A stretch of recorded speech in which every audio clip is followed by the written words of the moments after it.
All right, good evening, everybody. Thank you so much for joining us this evening for our caucus meeting on January 13th, 2025.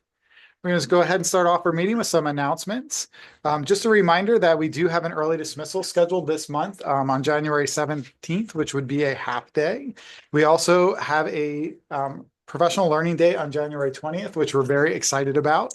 I'd like to give a shout out to Dr. Myers and her team for planning a very amazing professional learning opportunity where our teachers are going to get several opportunities to sign up for professional learning opportunities that would be specific to what their needs are. I also will have an opportunity to meet the whole district for the first time. I've been getting out in the buildings and meeting everybody, but it is nice that I'll have the whole district there together to welcome them and also be part of a fireside chat during the professional learning. It was a nice theme. I liked it. We're going to keep going with it. So that's our professional learning for the month of January. Also, at this point, we did have a B&G, Buildings and Grounds Committee scheduled on January 23rd, but at this point, I don't have any agenda items. Is there any agenda items to hold the meeting? I think so. Okay. And then we'll just move forward and cancel that meeting. I'd like to move into some personnel items, the resignations, transfers, leaves, and employment. I'll go down the personnel list to just kind of give you some updates on where we are. So the resignations that we have Allison Bentley, which is our grade 8 middle school special education teacher. She did put in a resignation as they are relocating. So we do wish her well. She'll be with us until March 21st. We also wanted to give an update on Josh Korb's resignation. He was able to leave a bit earlier than anticipated. So his last day was on December 27th. Travis, as you're aware, did submit his resignation, and we'll be voting on that tomorrow evening as a board member. And then Lynn also had to step down from the assistant girls wrestling coach, but we do have a potential replacement that will be coming to the board shortly. Any questions about the resignations? Okay. Next, we have Amanda Wolf that will be coming to you for approval as our K-4 autism support teacher. She went through the interview process, and I'll be passing her information around. She is not currently certified as a special education teacher, but will be working towards her certification. And I did just want to take a minute to share how awesome she has been in that classroom. She's really been able to connect with the students and turn a lot of behaviors around. And the progress of our students within that classroom has been significant since she has been there. We are very fortunate that she is going to be part of our permanent faculty moving forward. Question: how long does it take to get certified usually? So right now, it depends on the program. Gosh, I can't give you a timeline off the top of my head, but I will say that as part of the intern program, it's kind of a fast track because she already has a degree. And so it's a fairly quick. I can't give you a specific timeline right now, but I can certainly get that. But it is significantly it's a much shorter period of time than a typical degree would get you. And then her internship is already built into her position because she's already in the position, so she won't have to step away from the classroom. That experience will count as her internship, which is definitely a benefit. Okay. Question. Item number 3, we're moving forward with offering the position to Molly as a cafeteria aide, and who she's replacing there is Jessica Hoffner. So we're excited to welcome her as well. Item number 4, we are moving to approve 2 mentors for our new teachers in induction. Number 5, we're having Jessica be employed as a substitute support staff member moving forward. And also approving Kevin as far as a junior high assistant coach position. And I'm sorry, rescinding that is correct. Thank you for that correction. Rescinding as he will be moving into the varsity assistant coach position. We are looking at number 7 for the approval of the following extracurricular contracts, as you can see listed there for the 3 folks there.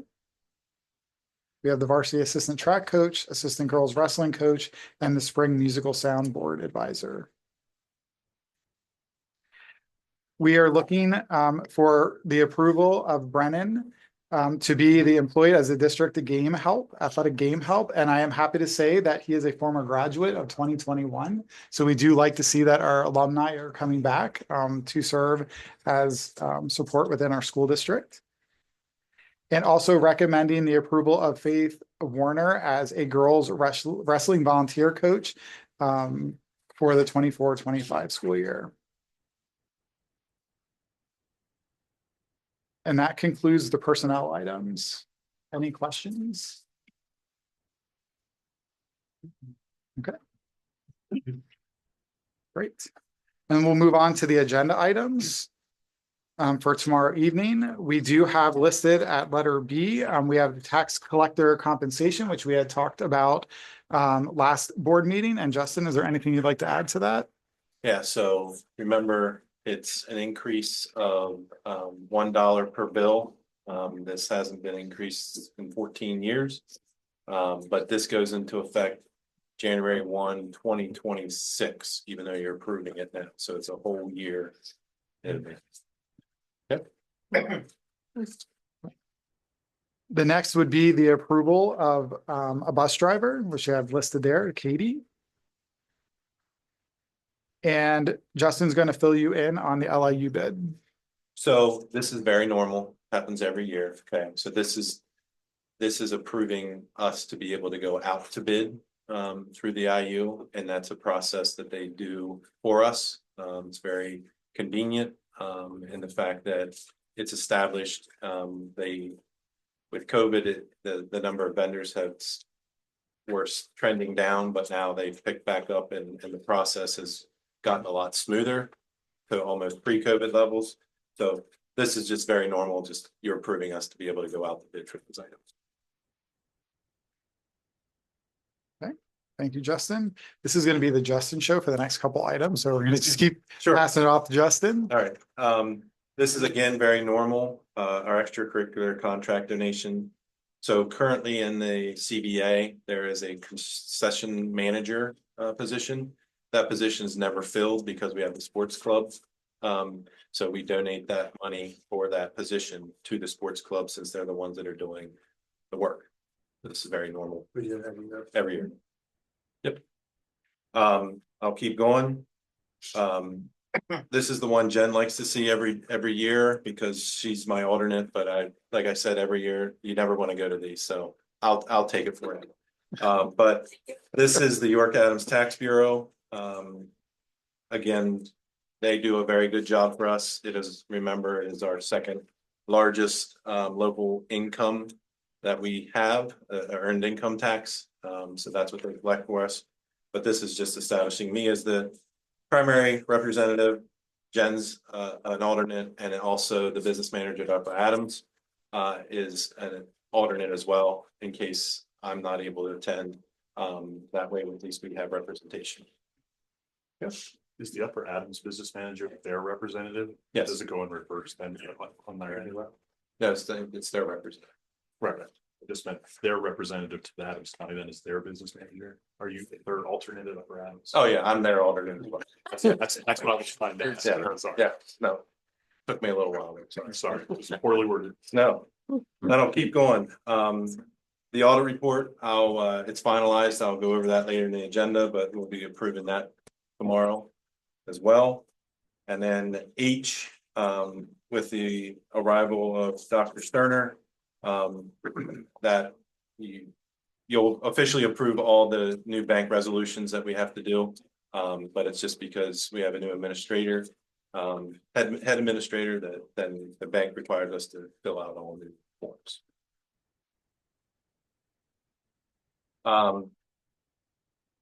Then the IU general operating budget. This don't get focused on the $9 million. The piece that affects us as a district, okay, literally it's $13 increase from last year to this year. So each district has a proportional amount that is due to the IU. Last year, our amount was $2,501. This year, it's $2,514. So it's very comparable and very normal. So there's nothing concerning there at all. All right, thanks, Justin. You get just a small break here until you go again. And the last item for our agenda that I would bring forward today is our policies that were under review. So the subcommittee, the policy subcommittee did meet, which counted as the first read for these policies. So these will be coming to you tomorrow to approve as the second read. Okay. And I have some Right. questions about policies. So the first one is just when the changes come, all the additional verbiage that's on there, where does that come from? Where does the new words come from? I mean, from like the solicitor? That's what I'm asking. Is that where they come from? Yeah, like the stuff in bold is all the new verbiage. Where does the new verbiage come from? That came from. PSBA. PSBA. So all and the- then goes through the solicitor. All the recommended changes on the policies are all still the PSBA recommended changes? Yeah, Yes. we didn't change anything. We I don't adopted think. them as PSBA presented. Okay. And then I have two more questions. Hmm. Policy 307 then too, the student teachers, but we added additional verbiage about them making sure they show their clearances and I guess their clearances and everything. Don't we already do that? I just meant that isn't something new, right? Like, No, they're just minor updates. Really, the colleges that we partner with, they collect the clearances and then as a partnership, they collect all of the required documentation. And so we have that partnership with the colleges already. So it's really just a formality. right, because we were already getting this, but that's not like an update, like we didn't have this information. No, before. it We've just. always had this Yes, information. Yes, there before. were just minor like verbiage edits that PSBA recommended. And now that policy now then has that Mhm. update. Yeah. And then I guess the other one was a minor one then too. Did anyone ever get indicted without getting arrested? Is that there's a policy, I guess policy 317 says that one of the changes was just added the word indicted. I just thought that was strange because it said like if you got arrested or convicted. So indicted seems like that's a middle step. But that again, it's just a word that PSBA suggested is what you're saying. Duty report. Yes. So I guess there was a PSBA. vocabulary thing that Yep. isn't necessarily Okay, critical. PSBA. Yeah. Right. And if anybody has more questions on them, I have copies of the policies, to pass around. If you want to look at them throughout the night or later on or something like that, so. Okay. But yeah, they're all vetted through the SBA and. All right, yeah, Yeah. yeah, just the biggest one was just that one I saw before too, like the policy gave the impression that we weren't checking clearances, and I was pretty sure we probably always have. Yeah, I don't. But then the fact that now that we had a policy that added that made it seem like we weren't doing it before. I think it's a checks and balance. We are. And so that's why I'm saying, Figured. like, the agreements that we have with those universities, if we don't have an official agreement, then we would collect all of those individual clearances. And we do that at the building level. So I think it's just making it official. Fair Since enough. it wasn't necessarily. We were doing it, but it wasn't in there. Like, we were already doing it, but it just wasn't worded that way. Any other, sure. Any other questions on agenda items? Alrighty, moving on to finances, starting with the general fund. We had a beginning balance of $15,881,690.28. We had revenue of the month of $2,905,668.01. We had a transfer to the to the cafeteria fund of $32,000. We had payroll expenditures of $1,656,531.52. We had other expenditures of $2,857,637.05, leaving an ending balance of $14,241,459.72. Looking at the revenue, again, very standard for this time of year. If you have any specific questions on the revenue, please let me know.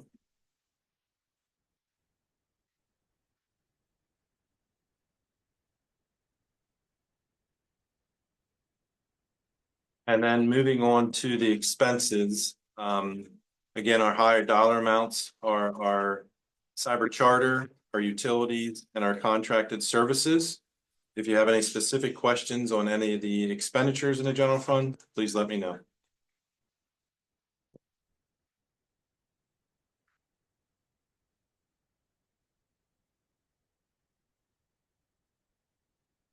Okay, moving on to the cafeteria fund. We had a beginning balance of negative $169,050.71. We had revenue for the month of $209,019.66. We had a transfer from the general fund of $32,000. We had payroll expenditures of $72,971.02. We had other expenditures of $65,899.44, leaving an ending balance of negative $66,901.51. Factoring in the December federal and state reimbursement, we're at $316.18. Looking at the revenue, very standard cafeteria fund revenue. If you have any specific questions, please let me know.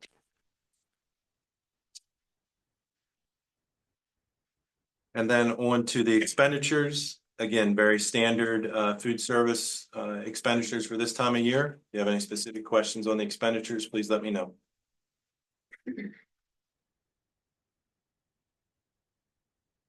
All righty, moving on to the capital reserve fund. We had a beginning balance of $473,243.57. We had interest revenue of $915.08. We did not have any expenditures, so the final balance is $474,158.65. And last but not least, the scholarship fund. We had a beginning balance of $54,017.07. We had revenue of $9.06, so the ending balance of $54,026.13. Any questions for Justin? All right, thank you, Justin. All right, we're going to move on to discussion items. Our consent agenda, if we start with personnel. To add to the consent agenda, we are looking at items, again, under personnel, items number 1, 5, 6, 8, and 9. Agenda items, letter C, letter D, letter F, letter G, and letter H. Any questions regarding consent agenda items for tomorrow? All right, great. All right, so now fun stuff. Now that I have been acclimated within the school district, part of my 90-day plan is to set up a board retreat. And I wanted to just take a few minutes to talk to you about what a board retreat looks like. And when I say part of my 90-day entry plan, it doesn't mean it has to happen within the 90 days, but what I was looking for is to actually set something up. The purpose of a board retreat is the opportunity for the board to work together with me and leadership, executive leadership, which would be Shannon and Justin as well, to have an opportunity to get to know each other a little bit better, especially with me being brand new. It's very important for us to get to know each other. I do know that I am working on setting up individual meetings with each of you to meet with you and talk about philosophies, ideas, and your history as well within the school district. But again, a retreat is a time for us to not only get to know each other, but really to talk about what our roles are and how we can work collaboratively together to impact our students the best that we possibly can here at Bermudian Springs. So that being said, retreats can look very different, and I would like some feedback from you as we move forward. Typically, a retreat is a day that we would work together. The retreat can be here. Most times it's suggested that it's not here, that it's in like a neutral location where we can not be tied within this room. But it would be a full day that we would work together where I would build an agenda on items, and there could also be some training within that day as well. Could be something from PSBA or from Stock and Leader throughout that day. So the biggest question that I would have is when do you feel with your schedules would be a good time of year to do this? Is this something that we would like to try to accomplish within the school year? Is it something that you would like to try to accomplish this summer? What I would say is I wouldn't go beyond the summer because I think time is of essence for us to get to know each other instead of waiting months and months down the road and trying to get together to do a retreat. So now that I've talked to you a little bit about it, just some feedback from you. I think during the school year would probably be better because summer there would be vacations and a lot of other conflicts. That's just my personal thought. I don't know what everybody else would think. Yeah. I agree.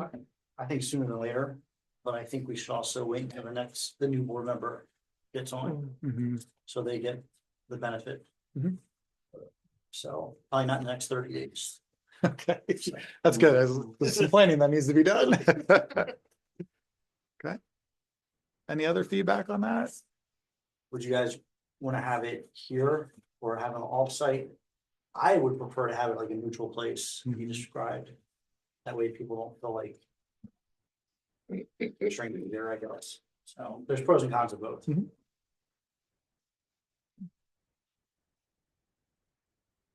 It'd be nice to have it someplace different, kind of change the mindset a little bit. Mhm. There's definitely a benefit to having it here too. Open for whatever. Okay.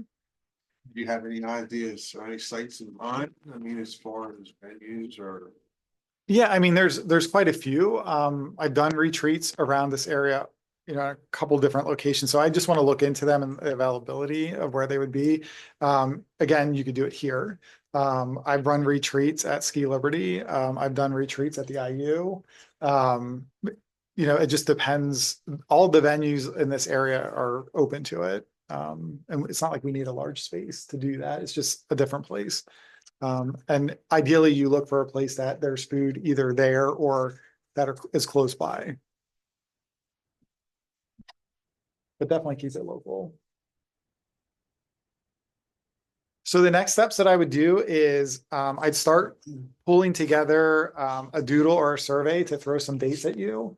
I know we want to wait for the next person to come on board, literally on board.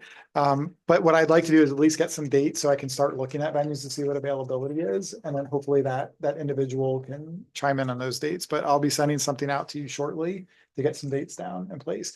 Is a day doable for you? Is that something that you can manage to do? If we can find a date that works the best for you? Would it be a weekend? Well, that was going to be my next question. Yeah. The, For me, yes. Saturday would be better for me. okay. How about everybody else? Saturday's fine. Saturday's fine with me. I could probably make anything work if I have a far enough advance. Understood. My schedule's pretty flexible. Okay. All right. Sounds good. I make my own schedule. I like that. All right, great. Well, thank you for your openness to this. I promise you it'll be a great day. It'll be worth your time. And we'll get that on the calendar as soon as possible. I definitely, like, if you have any ideas on some training topics, Mhm. that'd be great. Yep. We'll socialize in the email too. Mhm. So, I can okay. do that for you. Absolutely. I just wanted, before I put that in, I just wanted to see that what your openness was to doing a retreat. And some of you may have experienced a board retreat, depending on your time on the board. Some of you may not have. But it is a really good day. And we'll get a lot out of it moving forward. What? Ruth, you didn't? You've been here 40 years. Waiting for Ruth to chime in. We never had a retreat. Okay, good. This would be something new. I would be interested. All in right, this. great. Sounds good. So I will get back to you on that then. Thank you. All right, turn it over to Justin. I did make you co-host, Justin, so you should be able to. Present. All right, so the first topic that I'm going to talk about is our final audit. So I know I spoke to you guys in October. It was either September or October. And the good thing, and I gave you the heads up of what the dollar amount and the result was at that point. It has not changed in the final audit. Okay. So as we go through here, just to let everyone know, we only do this once a year. So the audit process begins in July after the fiscal year is complete. Okay. So that's why you're approving the final audit of the previous year that we're in right now. It's very standard.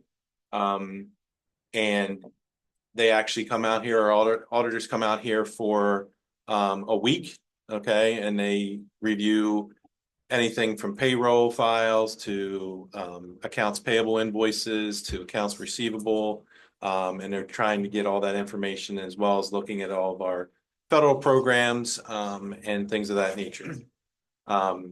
So, you know, it is a very detailed process. The one thing that is very useful for in layman's terms, that breaks it down, because the actual audit is very complicated, and the fact of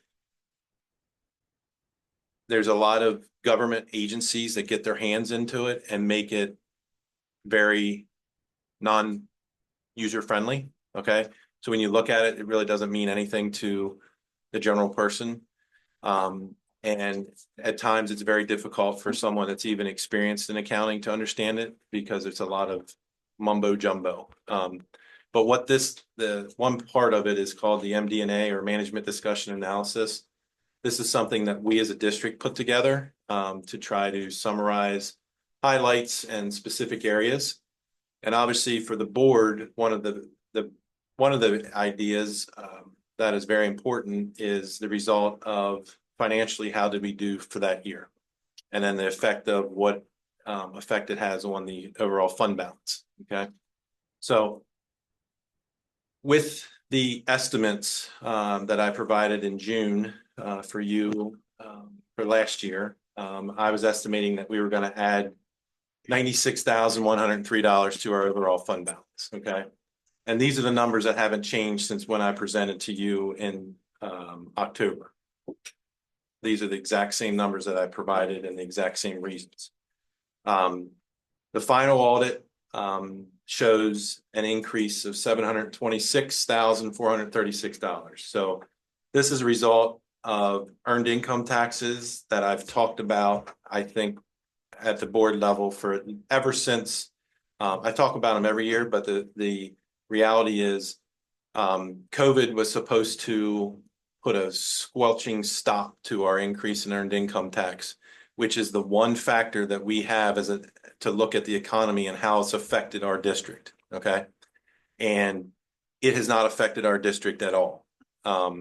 We continue to see well over 4% increases in our earned income every single year, even through COVID.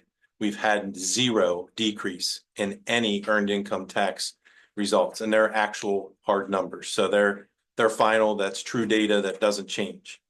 And every projection that we're seeing that we get from the York Adams Tax Bureau, who collects that, is showing a continued steady increase in that. So that's very good for us.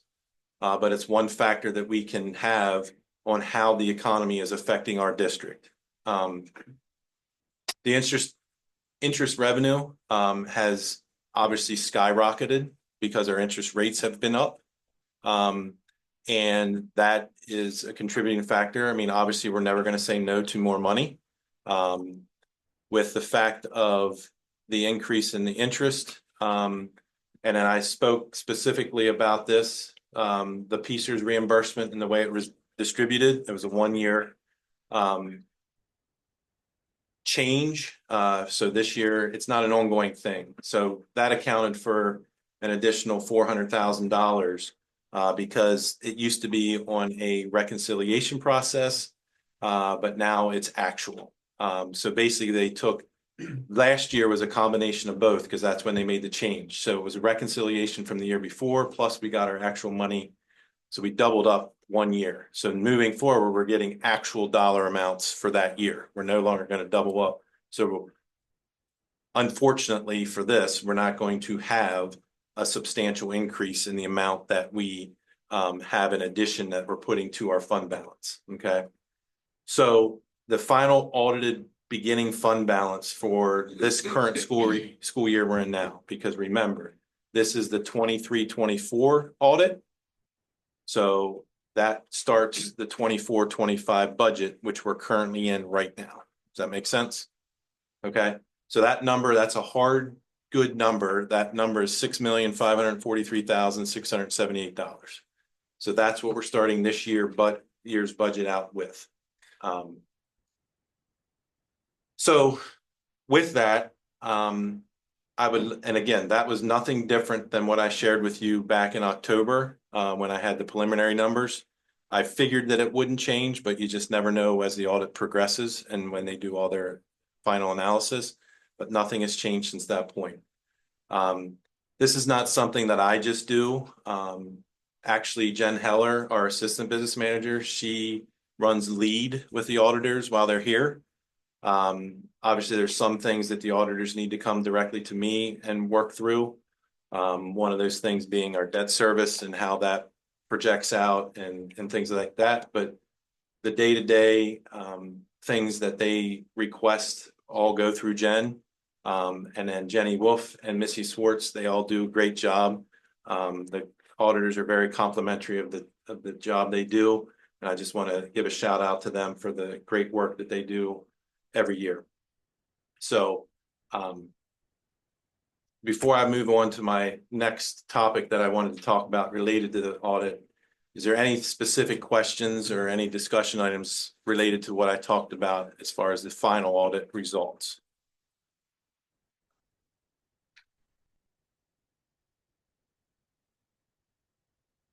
Okay, so along with this plays into our capital reserve fund discussion. Okay, so it's two-part.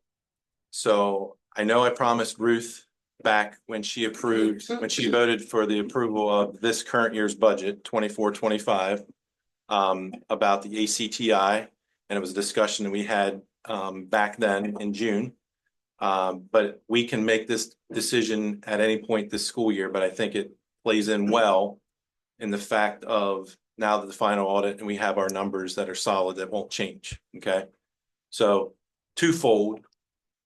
The amount of money that you want to allocate for ACTI back in June was $250,000. Okay, that was the amount of tax increase that you wanted to transfer for the purposes of the potential of a new build for ACTI. Okay, so that the first question that I need to get some direction is that the number you want to stick with? Okay, is that what you want transferred out of this year's budget that was a result of the tax increase or that? That's one. Second piece is knowing that we have this $700,000 amount. My recommendation as the business manager is to transfer some of that money into the capital reserve because we are running at a lower amount in our capital reserve fund. Okay, we're under $500,000. Recall that the reasons that we have the capital reserve fund are for unexpected things that pop up. And our biggest concerns right now are our rooftop units here at the high school. We've just spent recently $25,000 for one part to replace a high school rooftop unit, and that was just one piece, one part of the overall. So this is I know I talked to the board about this a lot, about that is our next focus that we need to be concerned about. We do preventive maintenance as much as possible. So just to get discussion started, my initial recommendation out of that 700,000 is an additional 300,000 being moved over to the capital reserve fund. This is not something that the board needs to vote on at a voting session. Okay, you have that ability to give me that direction at a caucus meeting. Okay, so it's twofold. The amount of the tax increase that the board would like to be moved over for ACTI. Okay, and secondly, how much of the 700,000 are you interested in transferring to the capital reserve fund for future needs since it's available? So they're the two topics that I need direction on and how the board would like to move forward. Do we have any? Well, I guess I have a general question. For the 700,000, 300,000 is your recommendation to the capital reserve fund. That leaves the balance of 400,000. And your recommendation for that amount would be To keep it in the fund just balance. keep it there. Okay, not allocate anywhere else.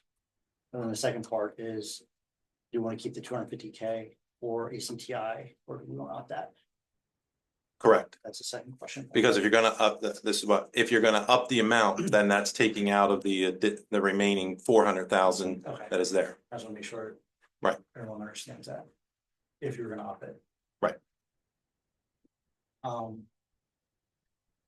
I think it's probably smart to move over the 300,000 to the capital reserve, like you said. Or maybe it should be more, I don't know. How much are we at right now in the capital reserve? 400 and it is 474,000. We need to be at least 500,000. And then we have some expensive projects that could potentially pop up. Right, I mean, what I would say is prior to the building project of the middle school. And then, because we used the remaining amount to cover the final expenditures for the locker room project. We were over $1 million. That's what the running total was for years, Correct. okay. Do you have an estimate of how much is left, how much possible cost is left to the roof repairs that may Oh. come down the road? Well, I will say this, okay? If a funding source, whether it's grant related, whether it's something related to similar, I never want ESSER funding again, okay, so that's a horror. But something similar to that, okay, that is provided, whether it's at a state level or federal level, that is applicable for maintenance or infrastructure type things. I will be jumping all over it. I'm minimally, because I would never suggest to do 1 or 2 units, okay? Because they're all about the same age, all right? So we're looking anywhere, and this, I've increased this a little bit based on the number that we got about 2 years ago. You'd be looking anywhere between $8 and $10 million to replace the rooftop units here in our high school. So again, I know what, with everything we just went through with the borrowing of money, but I mean, units go down, we don't have heating and cooling. That's a bigger problem. So I'm not saying that's happening next week. I'm not saying that's happening in a year, but we definitely have to be aware. And when we have opportunities to take advantage to prepare us for that, I think it's smart to do that. I think we should get closer to that $1 million mark. So is there a reason why we wouldn't move $500,000 or all of it over? Is there a detractor from moving more than 200,000 over? Is there? There's not, but what I'll say is, once you move it over, Can't and if take you it out. think Budget. you You can't can't move take it it back out. to the general fund. Yeah, I mean, that'd be the purpose though. Mm, Agreed, but when the budget No. discussions come Yeah. up, as far as general fund, your fund balance is where you're balancing your budget. Okay, so Which this is not part of right now, right? it currently is, yes. Okay. So the $700,000 is part of the fund Okay, that was balance. the last line. Okay. Correct. I like your idea. The 300,000, So, I mean, okay, that so puts more money in the general fund, and we're still. so next year, if we get to a point where it's something like this, if you want to make more, then you have the ability to move. You don't have to wait till next year, you know, after we run, I mean, I've ran the first projections, but as you know, they change based on, I mean, I'm projecting 6 months out, so things happen in 6 months. So each month I provide updated numbers on the projection, so you can see what the potential is. But you can transfer money into the cap reserve fund at any point throughout the year, any point. Okay, we just know that we have 700,000 that we currently have added to the fund balance. Okay, that now that's what we're talking about. So that's why I said the 300,000 initially, but I mean, it's what you are comfortable as a board. We decide anytime whether we want to do it tonight or later on in another meeting or whatever, so. I'm okay Let's with- go to the ACTI thing now, Dan, Talk about that, since you're the representative and we had somebody here talking about it and Mhm. how much our donation would be. And 250,000 is not enough. No, well, there's not any amount, but Correct, yeah. but remember when he Yeah. did the presentation, the guy came So in here? where ACTI is right now, and you'll give the update, I'm sure that they hired. like, I will. I'll do that I was one. saying, okay, yes. The ACTI, and you'll give the update as far as hiring, an executive director for there. Correct. One of the biggest parts of that position was not just to lead ACTI, but is to move the project forward as far as a build. I can tell you over the past couple years up until current, there's a couple scenarios that they've been looking at. Obviously, they're going to grow the program. They need to grow the program. But there's two ideas out there. One is a new build, for a new building, which if you know where ACTI is, it's very small. This would be a large building. Or to find a current structure that can be renovated. Again, finding a structure that size is not an easy thing to do within this county. But that is the two areas. As soon as that is determined is when our business managers and superintendents will start getting a figure for what that's going to cost. We have estimates of generalization. If you know construction and a building around that size, we have ideas as far as what we think it could cost for a new build. Renovation is very difficult unless we know the actual structure that they're looking at renovating. Again, there's been so many lots of land they've looked at. There's been structures that they looked at. Nothing has been concrete at this point. The goal is with the new leadership there, that individual will be able to drive this project forward. Instead of just talking about it, now driving it forward. What I can say, and Justin and I talked about this, is we need to start planning for that. And at this point, we really haven't. And that is something that we do need to do because other districts in Adams County have been setting money aside for this anticipated project. I can confidently say it's happening. We just don't know exactly what yet, but I think our answers are going to be coming sooner than later with their new leadership.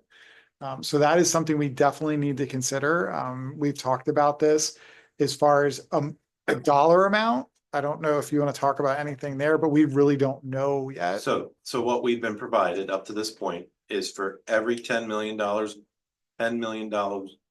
borrowed, we would be on the hook for $100,000. So the latest estimate, based on what Mr. Eckenrode was here, Right. was $60 to $80 million. So that means $600,000 to $800,000. Now that's a new build. That's a new Right. build. I feel very confident in saying if it's a renovation, it's gonna be less than that.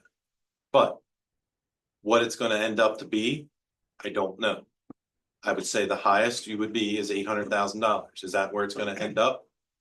I don't have the crystal ball. I don't know, but there's your range. If they give, if ultimately ACTI gets what they're looking for, it's $600,000 to $800,000 for us as a district every year. It's basically an additional debt service payment that we currently have nothing in the budget for. Right, so I feel that we should put something in there for this increase, maybe not 800,000, but surely more than 250,000 needs to be started to put in there, because if this project is moving forward, we're gonna have to come up with a lot of money. So I feel we should put more than 250,000. I'm not disputing that. I feel fairly confident in saying that this project isn't starting this fiscal year. Right. Okay, so we have the ability. You already had the discussion now whether the board fully supports it of moving 250,000 from the tax increase of this current year we're in. That's a discussion. But if you want to move more money or you want to have something put in the budget and you give me that direction in this current year budget we're in, that's a way to prep for what is coming down the road. So I don't need to build it up to $800,000 this current year. But I think we have to step every year till we get up to whatever that amount's ultimately going to be. And if we're higher than that amount, then that's a savings at that point and we can bring it down. But if we step our way up, I think that's the most fiscally responsible way, since currently we have nothing. Right, and I feel we should step it up somewhat more than 250,000 this year. That's my opinion for Right. this year. But- I mean, we're gonna go in steps and it's not gonna happen in a year. Right, so what I'm saying is, the 250, that $250,000 would be transferred to the cap reserve fund. That can be spent on debt service for for ACTI, 100%. Okay, Our debt service normally comes out of our normal general fund though too. our regular debt service, yes, but But we can pay any debt service out of the capital reserve? correct, Mhm. Okay, yes. I don't know.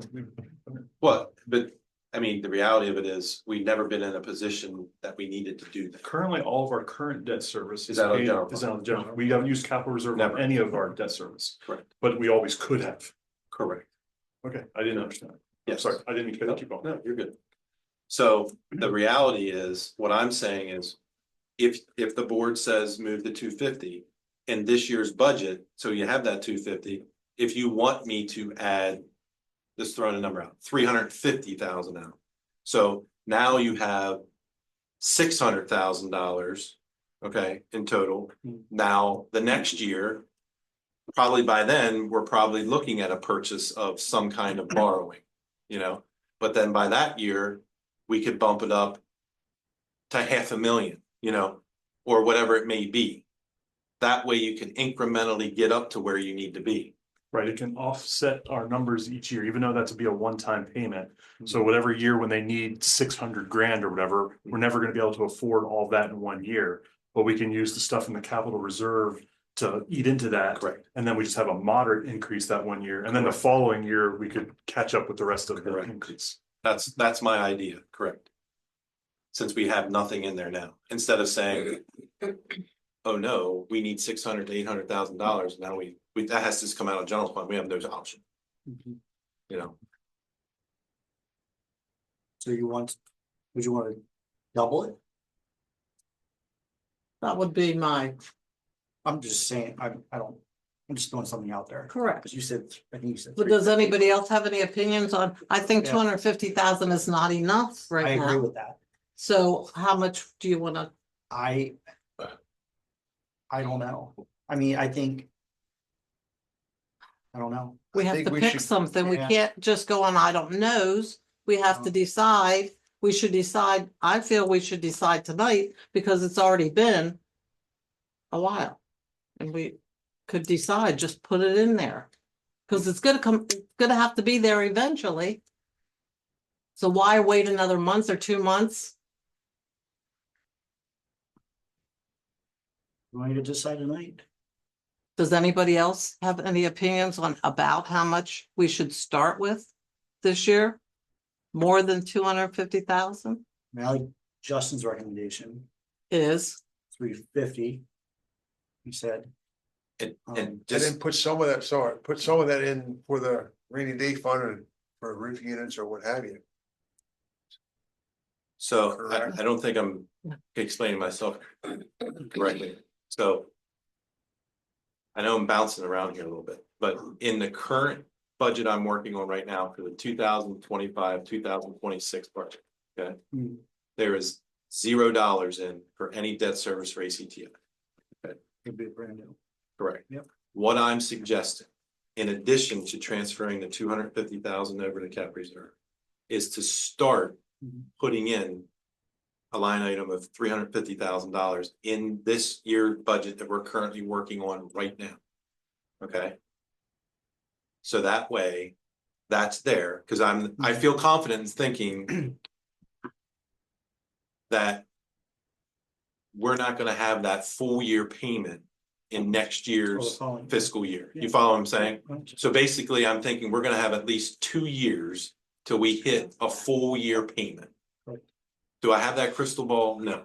But I feel that is a very good potential. So it allows us this budget year and next budget year. So what I'm saying is start at 350. Is it a hit on this year's budget? 100% it is, because the numbers you're gonna see next don't include it. So we gotta add that to it. In February, you'll see those numbers, if you give me that direction. Then in 26, 27, we can make that decision. Okay, does that 350 now increase to 500,000? Okay, that way it's a step piece. And if we don't have to spend any of the 350, then we take that 350 and we transfer that to cap reserve. So now we have 600,000, the 250 if you give me that direction from this year, and the 350 from next year. You're different. The 600,000's there, and then we would have 500,000 in the regular general fund budget there. That puts us in a much better place moving forward, because something's gonna happen. And if 500,000 is too high, then that's a cut, and we can bring that down and have a savings in the general fund budget. That's just my thought process. Well, it's the first time we're hearing this other option. So. up That until now- sounds, that option that he Up just until gave now, the only sounds thing we good. heard was the 250,000, which is a Correct. separate amount. So here for the first time and just make a decision without talking about it would not be fiscally sound, so. I don't know if there's any other opinions on it. How much, or if you're comfortable with whatever amount. But what, if I'm correct, what Justin is saying does not change the $250,000 Correct. That is for not the big. 24-25 budget year. Correct. Correct. So I we're good got with that. 250. I'm gonna I have think to that's be, good. yeah, but at least if we put the line item like he says, Yeah. then we'll have more money next year. That's right. Yes, I'll be satisfied now, but you know, And then we're gonna have to maintain it year after year. Until and we know then we definitely could what the move it amount over is. and have a total of 600,000. I I'm like good with Justin's that. suggestion. And the reality, I mean, as far as the budget goes, I mean, once we get down into April and May, you know, you'll see the numbers in February, the 350 additional. If you want to adjust that, I mean, at that, you can adjust that figure. That's not going to change. I'll make the transfer to 250 to the cap reserve, but the 350 in the general fund, you can change that at any point between February. For budget purposes.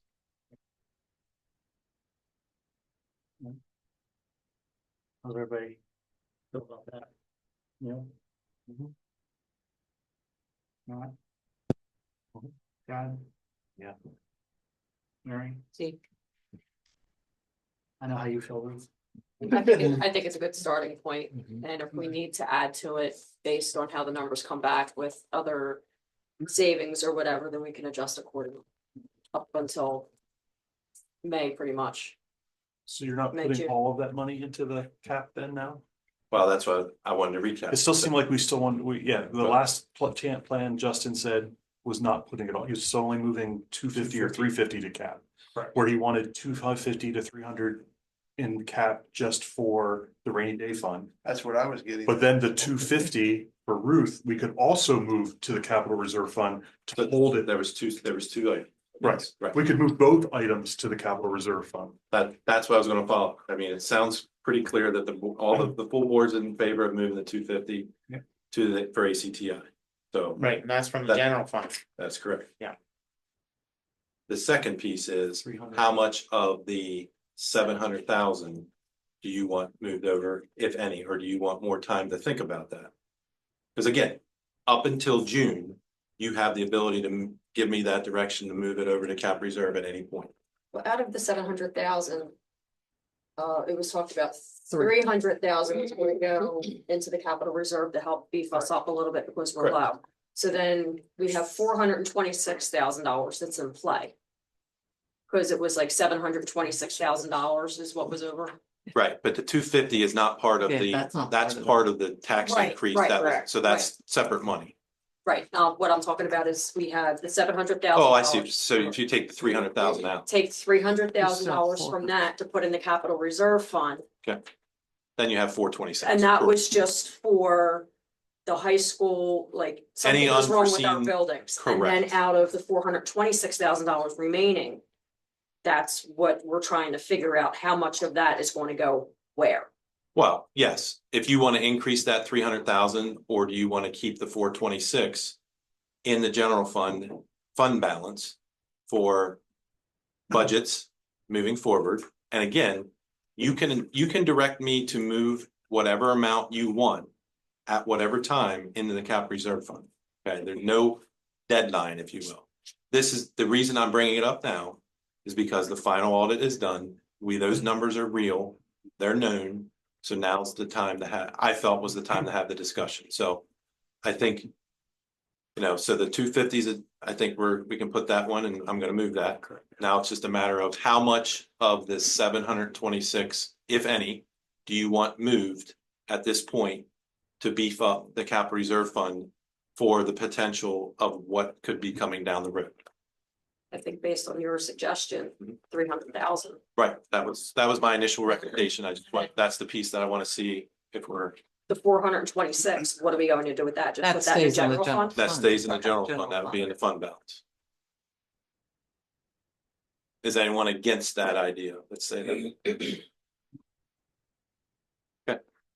So in total, I'll move $550,000 to the cap reserve fund, 250 for ACTI, 300 for general maintenance that we're planning for down the road. Is that fair? Yep. Thank you. All right. Thanks, Justin. I appreciate that. And I do appreciate the direction we're going. I think it's going to make us feel better, and it's going to alleviate the surprise. So I do appreciate that as we move forward. And thank you, Justin, for all that work as well. The next item that I wanted to bring up for discussion is our school calendar. I know that Dr. Myers had presented several options to the school board, and I know that we are at the point where we gave you those options. I know we reviewed some of that in December as well. One thing I did want to bring back to you just to get direction from the school board, just a reminder that the law has changed recently for school districts to where school districts need to decide whether or not they're going to run their school calendar by a day count, or if they want to run their calendar by an hour count and by time. And there's reasons for this. Initially, the law came out for twofold. One, to give school districts more flexibility within their school calendar, because when you do go by days, it is very limiting. And we can talk a little bit more about that. But the other reason behind the law was that for school districts to have the ability, if they move to hours, to possibly entertain a 4-day school week. Now, that is not something that I'm proposing that we're doing here, but I just wanted to give you an idea of that's where the law came for flexibility. In the law, what it's saying, if we do transition to hours, the requirement is for students in K-6 need to have a total of 900 hours within a school year. Okay, that's K-6. The requirement for 7 to 12 is students would need to have a accumulation of 990 hours.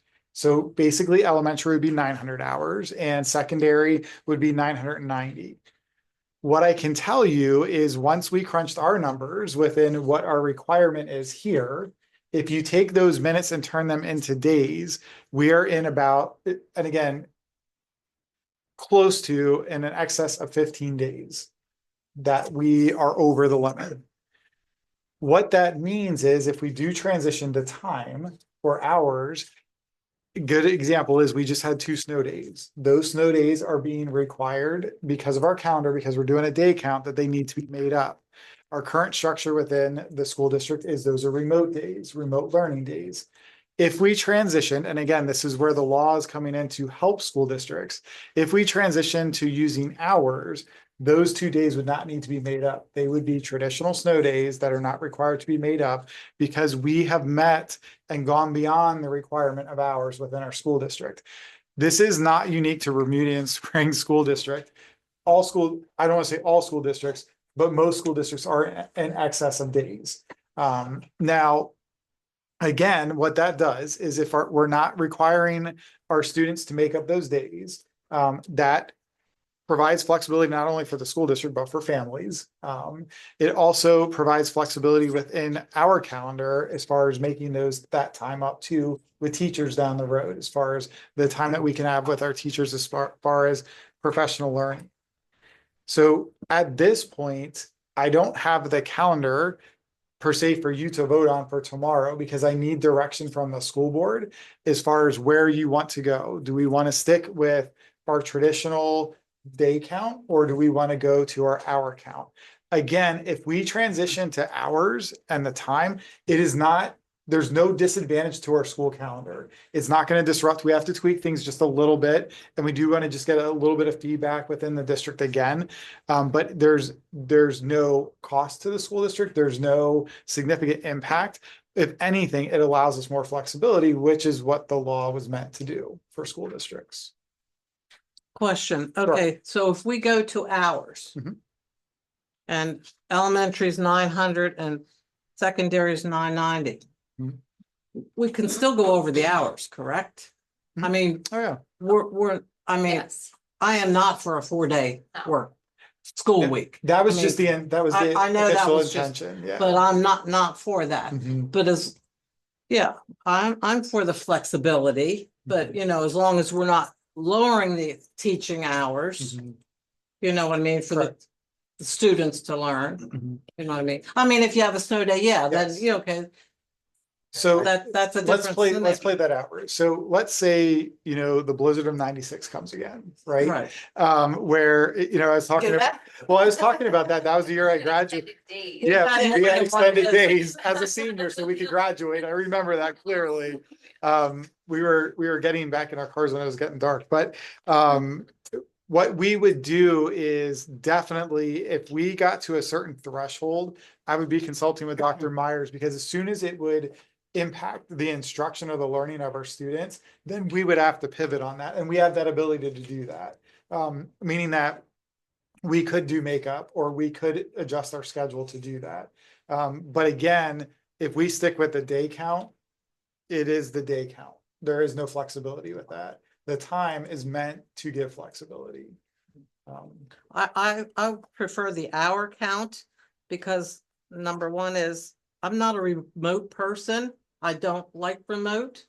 You know what I mean? Kids can't learn from remote, not everybody, because during the pandemic, we had high schoolers come in crying because they could not handle remote. Okay, and I understand that, and plus parents work. So how do they do remote with a small child? Excuse me, I can't go to work today. I gotta stay home and do this remote. So I would prefer the hours. That's just my opinion. As long as it's not just like 990, it's gonna probably be more than 990, according to what you're saying. If you'd like just an idea, so K-6, the requirement was 900 hours. Just to give you an idea, at elementary, we're over 1,000 hours. Middle school, we're over 1,000 hours. The secondary is 990, and we're over 1,000 hours at the high school. So we definitely are meeting our requirement for sure. I think it's a no-brainer that we probably do it sooner than later. Correct hours, again, because this is for the students and the teachers and the staff, not for us, right? It's for the district. Mhm. So anything we can do to enable the district to be more efficient, I'm on board for that. So it sounds like a win for everyone. And that was the intent. It was definitely it was a law that was working in our favor.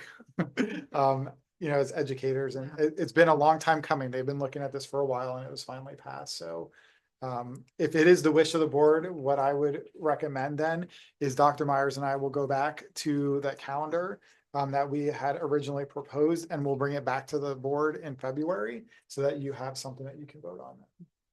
Does anybody else have any comments on the hours for days? Anything like that? Okay. Yeah, sounds like that's the Alright. direction. Thank you so much. Okay. I mean, it's your meeting. This Show tonight. this is gonna be the last year for maybe.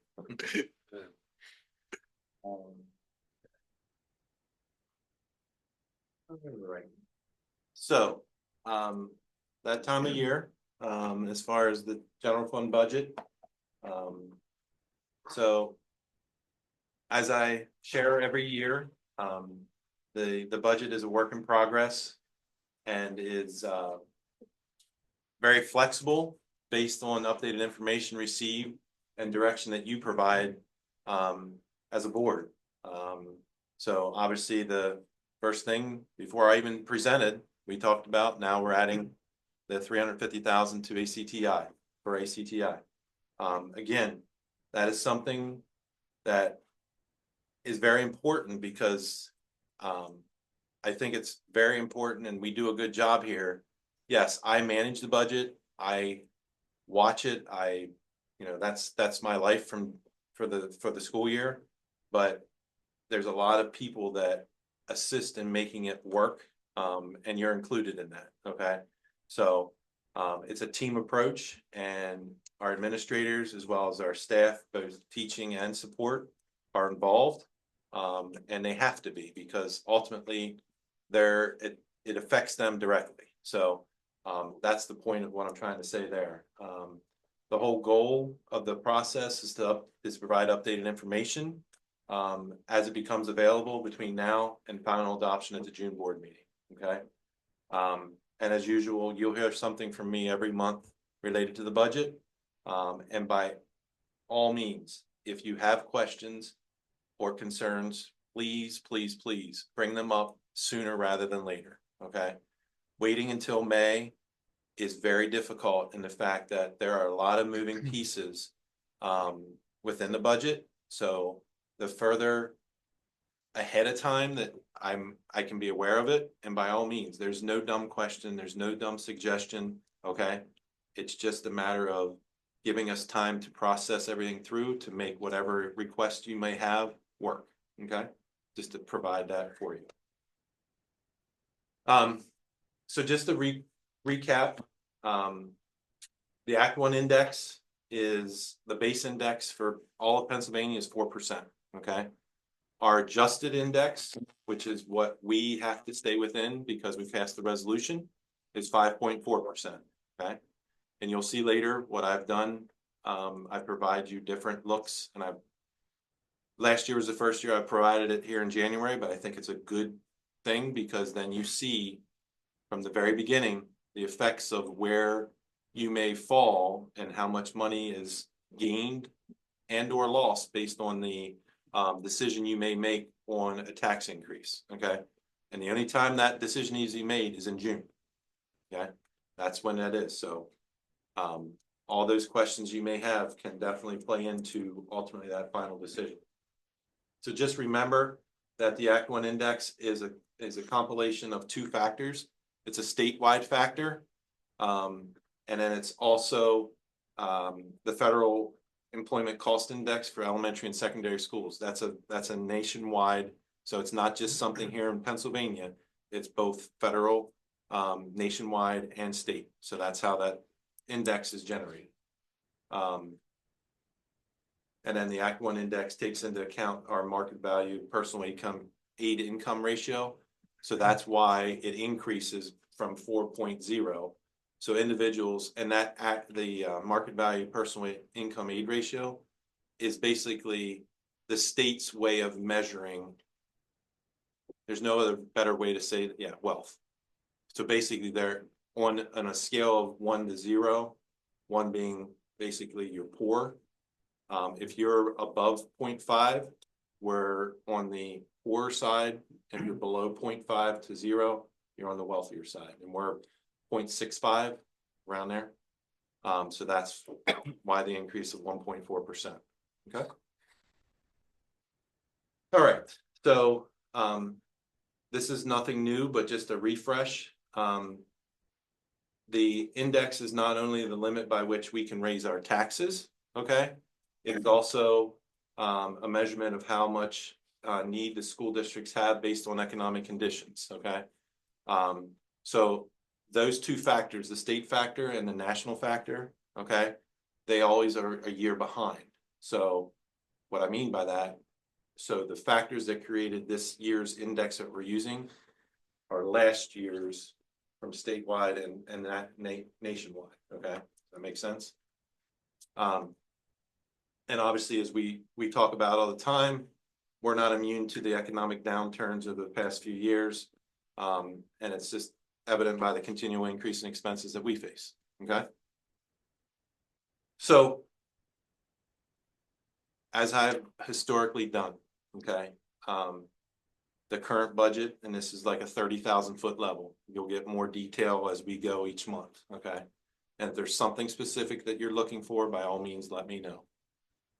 But our real estate taxes, the first piece that I do is I put the index as our real estate tax, the amount of revenue that it's generated there, okay?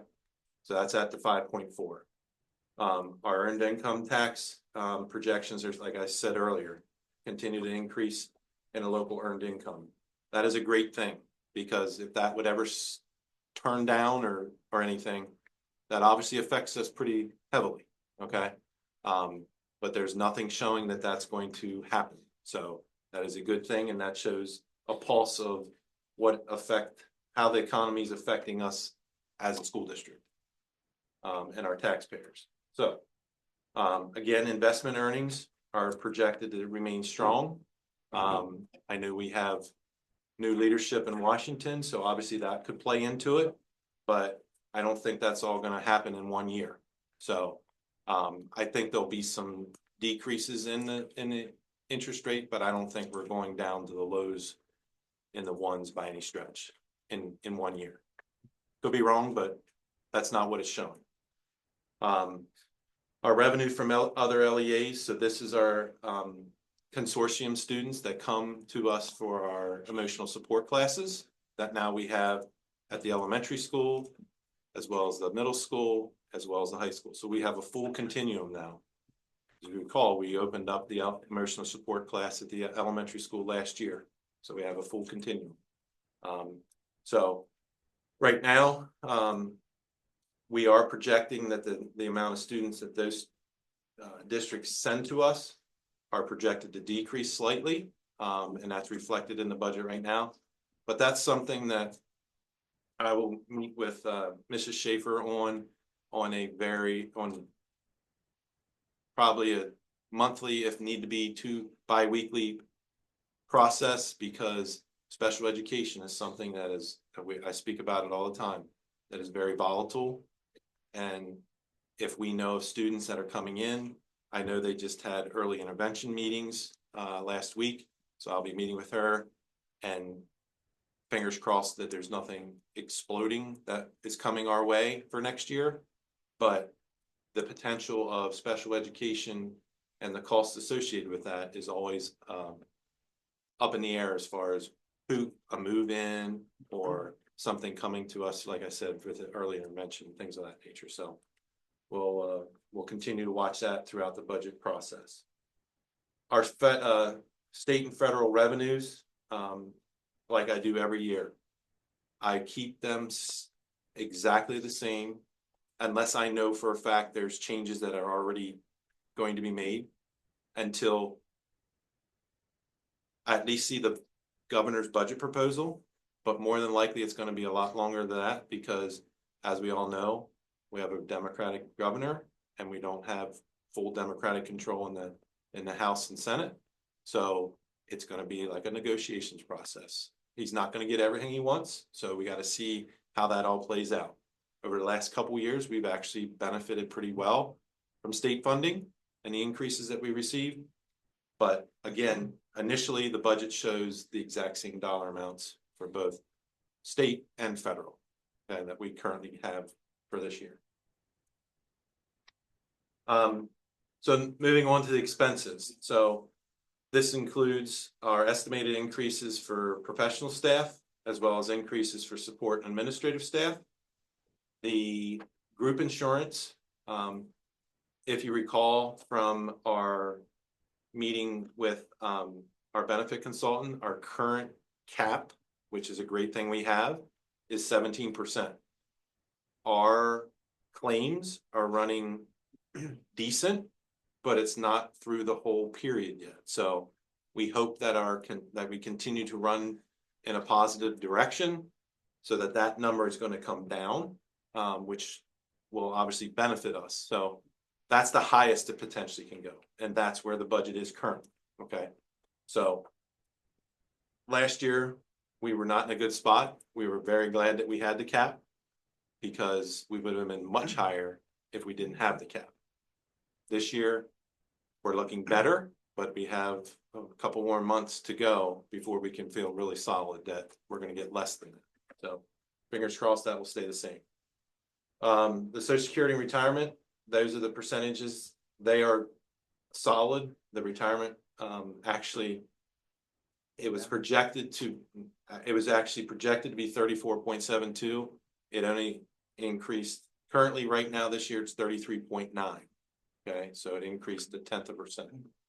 So at least they didn't reduce it like they have the last 2 years. I mean, we take the benefit, but we know it's going to keep going up. But that's what it is. 7.65 for Social Security and 34% for retirement. So our professional education services, this is primarily our IU services that we use. Okay, so while our numbers of special education students as needed placement have increased, as I say there, we continue to analyze the most fiscally responsible way of placing them at the same time as meeting the students' needs. Okay, that's the biggest piece.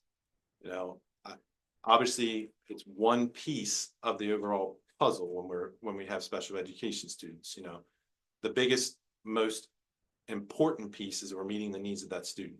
Okay, but there's definitely more than one place that you can look at to meet those needs, and that's what we're definitely focused on, to get a great program at a reasonable cost.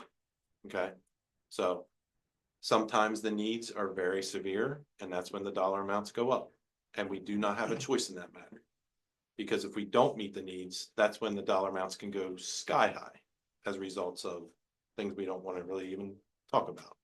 But that's where we're at right now. Okay, the other piece here, the other professional services, so these include our contracted services for our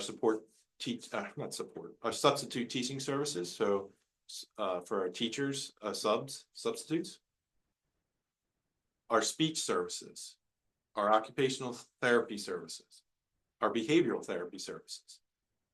Those three specifically have increased usage dramatically. Okay, and that's based on the needs of the students. Okay, so we currently have one speech therapist. We do contract services because of the needs that exist. So we're looking at that to see if there's other ways that we can reduce cost. But again, it all comes down to the needs of the students that exist that we have right now. Okay, but all three of those have increased significantly. Now, the behavioral therapy, you recall we contracted with Fairfield this past year because they hired their own BCBA. We get we get hours from that person throughout every week. That most of the time that person is located at the elementary school, and assisting and helping with the services that are needed. But that is one area that has significantly increased. Okay, but that is being done at a very fiscally responsible way, because that's a lot cheaper than contracting with an outside organization to do it. So we were grateful that we're able to accommodate and get that piece. The contracted carriers, this is all of our transportation. So this is not only our regular bus routes, which as we know is EMB transportation, but they also do our athletic and extracurricular, as well as field trips. They do all that. Anything with a bus is EMB. And actually that contract has worked out well for us financially. Okay, we're still working through some minor hiccups that we need to work through, but it's growing pains a little bit, but it's a very good relationship we have. The other piece is the School Express. They do a tremendous job for us. but it's just the amount of request and the need for specialized transportation of a van continues to be very high. And if anything has increased, okay? I know for a fact that we have a very good contract compared to other contracts I've viewed, especially of surrounding districts. But that is still a very big amount, okay? The van transportation, but again, it all comes down to the need that exists. So. Tuitions to other LEAs, this is the piece that I was talking about a little earlier. When we send our students, Bermudian Springs students, to Fairfield and Upper Adams.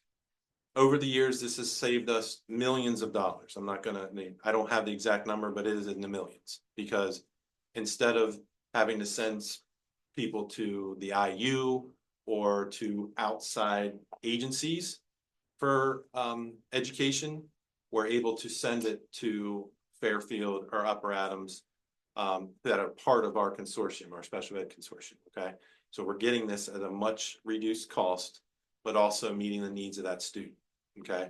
So it's what we're expecting is that it still remains constant to what we have the current year. But again, it's a special ed thing. We're gonna monitor, you know, we could have move-ins, we could have, like I said, early intervention that could change all of that. So the potential of adjustments in this area or anything related to special ed is high throughout this budget process.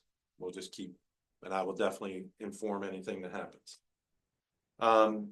Tuition for the cyber charter schools. So we have seen an increase this year, okay?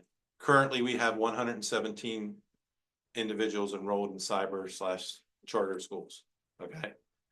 Our current rate roughly is just shy of 14,000 for regular ed students and just shy of 26,000 for special ed students. And we have 20 special ed students in cyber charter schools.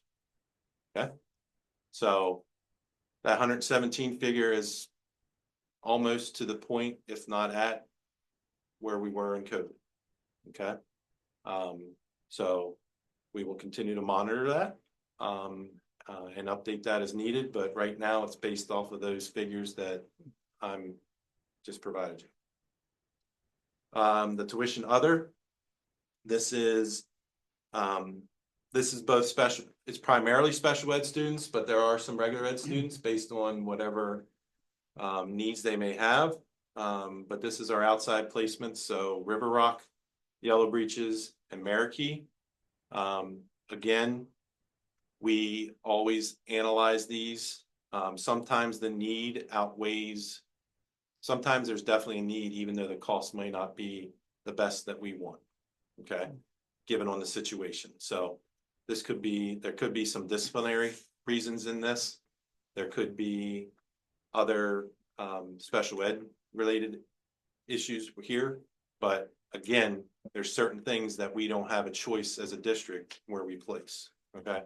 We have to meet needs that exist. So right now, we're expecting these to be similar to what they are this year, okay?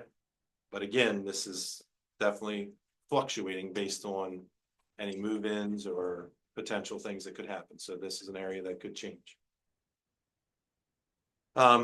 And the last piece that I'll highlight at the first glimpse here is our utilities and energy.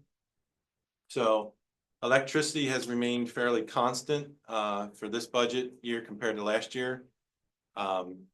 There is, and I shared this before, but I only speak about it once a year, so I'll just let you know, but we hedge our electric, propane, not propane, our electric and our fuel oil ahead of time. So we're already locked in for next school year. I already know our price, okay? And it's nice to be able to do that. We actually do that through the IU. And to be able to do that, we get a lot, like our price for next year, fuel oil is like $2.12. So I know residentially, we would love to have that, and we are nowhere near that. But that's the ability that we have as districts to be able to go out in the open market and get this. So these numbers won't change because I know what the rates are, okay?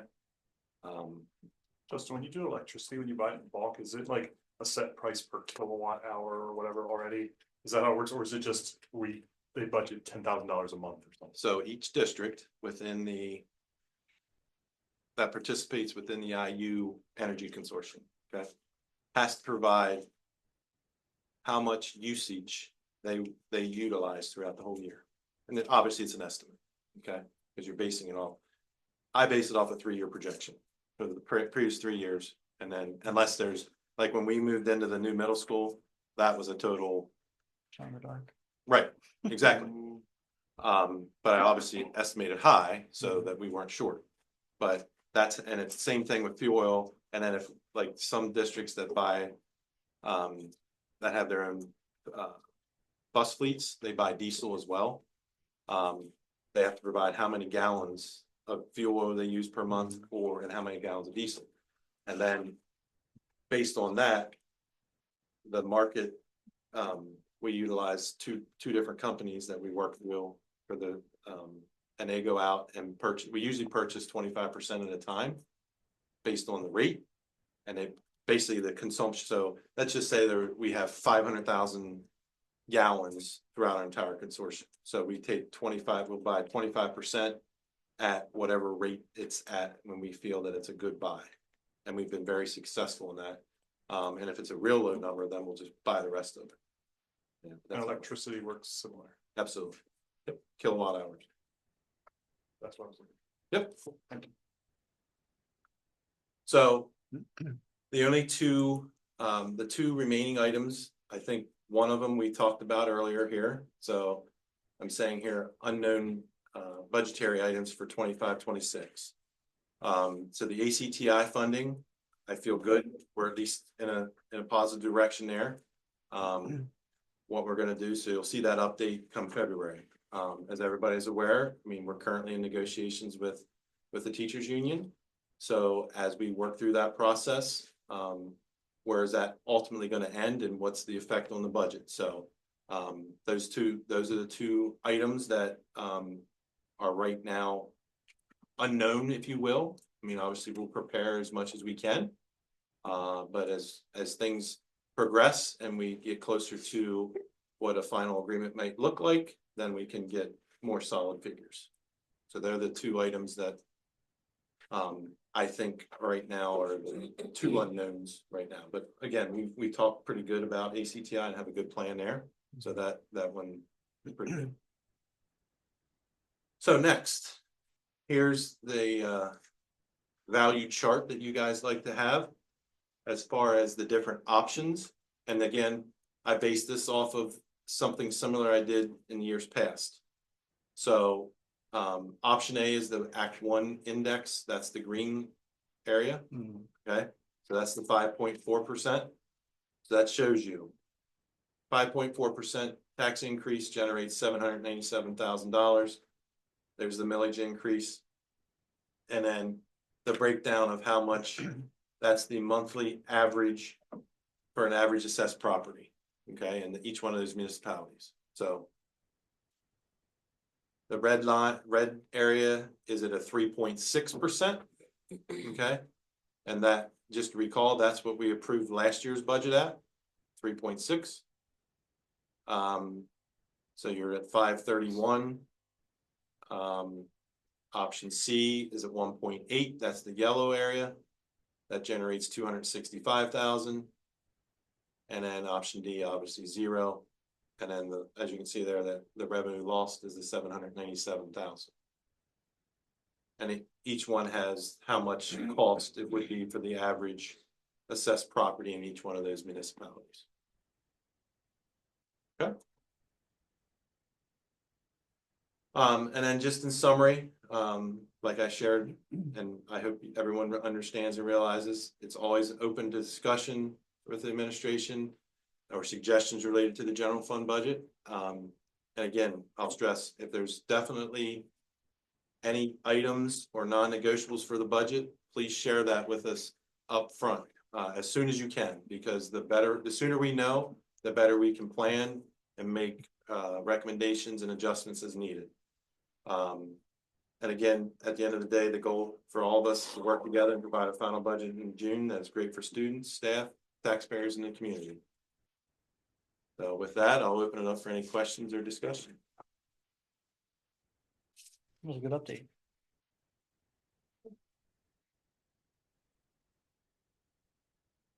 Anybody have any questions?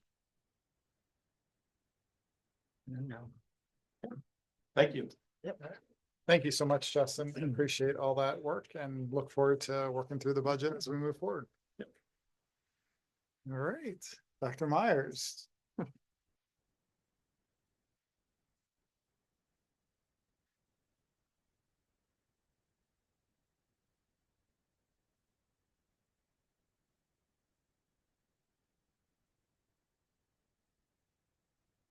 I get to follow up the budget presentation Lots of with a numbers. data report. Anyone want to do some jumping jacks or? So this is coming to you this year, school year, just a little bit later than we would normally provide the update. However, we received the final numbers much later this school year than we typically do. And then I also provided an update to the steering committee before I brought it to the school board in order to answer any questions or flush out any information that we thought might need prior to bringing to the full board. And so I want to just take a minute. I always have this slide in here, making sure that we keep in mind that what you're seeing. And one of the reasons that we do this is that as a school board member, you can help us spread the information in a positive way, understanding that you're getting a 30,000-foot view of the data overall. This is one snapshot in time for all of our students. But behind that number, there's always a story. And I want to be able to provide you just kind of front load some information so that so that you understand what you're looking at and can articulate some of that data to a community member if anyone ever had any questions. Because oftentimes we see a number or a color and we can't take that color or that number all the time at face value. There's information behind it that I think is important to add context to what that might be. So we're going to start tonight with literature. So we're going to be taking a look at our PSSA and Keystone results overall as a district. Remember that keystones are tricky, and so I'll do my best to explain the difference in the performance, but oftentimes we're looking at two different groups. When we're looking at, and I'll explain which one we're looking at, we have what we call a cohort, which is our 11th grade. So our current seniors are considered our 11th grade cohort. And a lot of the information that we're going to be looking at is focused on that cohort of students. But last year when we administered Keystones, 9th, 10th, and 11th graders were taking Keystones. But all of our data is a reflection of that cohort in most cases when we're looking at Keystones. Does that make sense? So if a 9th grader took Keystones last year, the data that we're looking at may not be a reflection of that student's data. It's a reflection of the 11th grade cohort. Okay. So, I've oftentimes kept the previous school year's information here just to kind of show you where we were and where we currently are. So if you look at the 22-23 school year, you'll see that proficiency and the growth columns along with our 23-24 school years. Proficiency being the number of the percentage of students who achieved the target score essentially. Or what we would say it would be the proficient or advanced on a PSSA or Keystones.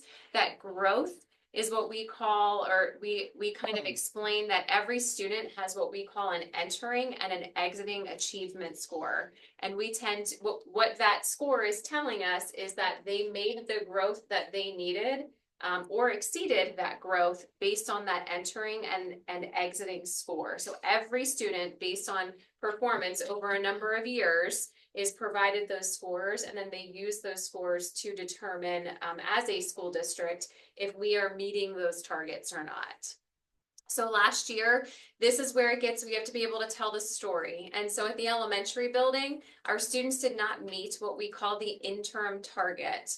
I will show you that on the next slide. So while we had a certain percentage of students who were definitely proficient and advanced, we're held to a standard as far as that interim target, which is on one of my next slides, that the state has set for us towards a 2030 goal. We did not meet that interim target, and most schools did not. Again, we'll take a look at what that looks like in a moment. But what really is super exciting is to see that we've made some curricular adjustments and we're making some changes. And while our students aren't meeting the interim target, they have exceeded there's significant evidence to indicate that our students have grown beyond that exiting achievement score, which is great. That we want to see that. We want to see green. Green is the target. Not really. We really want to see the light blue, because green is kind of that status quo, but green is okay. And so you'll see middle school, we are sitting at green. We did meet the interim target at the middle school, and we did meet the growth standard. We didn't exceed it, but our kids overall met the exiting achievement score. High school, you'll see red, and there is an explanation behind that red. So last year, so we have to keep in mind, I hate to even, this will probably be one of the last years that I will say that our scores have been impacted by COVID. Our current seniors, so this is our 11th grade cohort, who are our current seniors. They're, the 2021 school year was the non-accountability year where everyone took the Keystones or the PSSAs, but the scores didn't count against us. It was more informational purposes. So that 21-22 school year is when the majority of our high school students would have taken their English Keystone. We have since changed that. So that's a curricular change that we've made, that we thought it was in their best interest to now. Last year's group of students is the first year that trigger, we call it a trigger course. When you're in the trigger course, that's when you take your Keystones. We have shifted that from 9th grade to 10th grade. We really felt that it was important to give our kids 2 years of English prior to kind of assessing them on Keystones. And so we've made that change. Last year's group of 10th graders would be the first group who would have been impacted by that change. We continue to retest some of our kids as far as the kids who took the English Keystone. So our current seniors now would have taken it as 9th graders in the 21-22 school year, where we weren't seeing the greatest scores overall post-COVID. I think we were starting to rebound from that, but again, felt as a district. So we're hoping to see significant changes as far as performance now that we've changed where that trigger course is. But it is red. And I hate to say that we anticipated it, but looking at where those kids came out of from COVID, and also feeling pretty passionately that 9th grade probably is not the best place to assess those students, we've already made those changes and hope to see the impact of that later. Questions about that? So this is growth data by grade level. So this slide is overall. This is taking all of elementary, all of middle, all of high school. This particular slide is looking over time at each particular grade level. I'm not going to go over all of these individually, but overall, we're pretty proud of the performance overall. Seeing a lot of dark blues, which you don't see very often, which means that, again, we're really looking at the needs of our kids and making some shifts and adjustments, and we're closing the gap. And so we often say that we want kids to make a year's worth of growth, but when you have a student who's performing below grade level, you really need them to make more than a year's worth of growth in order to catch up. That dark blue or even the light blue is indicating that they're exceeding that they're making more than a year's worth of growth, which is hopefully closing that achievement gap overall. Shannon, so a quick question, like the difference between, like, say on this slide was like 7th and 8th grade, isn't it just like a percentage thing? Like they jump so much in 7th grade, that's a growth standard, right? So it means they changed the most. Dark blue means they grew the most, they improved the most. But then that means then they don't have as much to improve than the following year? It could. It's a number of factors. It Could be a curricular change. There could be a significant increase in the level of curriculum. So It could be, this is another one where if you look at, again, so if you look at the cohort here, so this current 8th grade group of students back in, like you said, in 2023 were dark blue. Right, so they So they jumped. made significant gains, but then maybe they might still be performing okay, but didn't quite make as much growth as an 8th grader, as a group of 8th graders as they did in 7th. So yes, you do kind of have to look at them from grade to grade, which is why we keep some of the historical data here. But it definitely is something that we'll look at. And so each grade level will look at individual students and kind of just pinpoint, is this an achievement issue? Is this that they made so much growth in 7th grade that growth in 8th grade was just slower, which is okay, but they're still meeting the standard. So there's a lot of things that we take into consideration.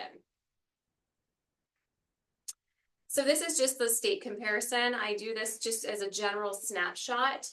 And so what you'll see here is if you see the color green in 2024, so for example, in 4th grade, remember this is just ELA.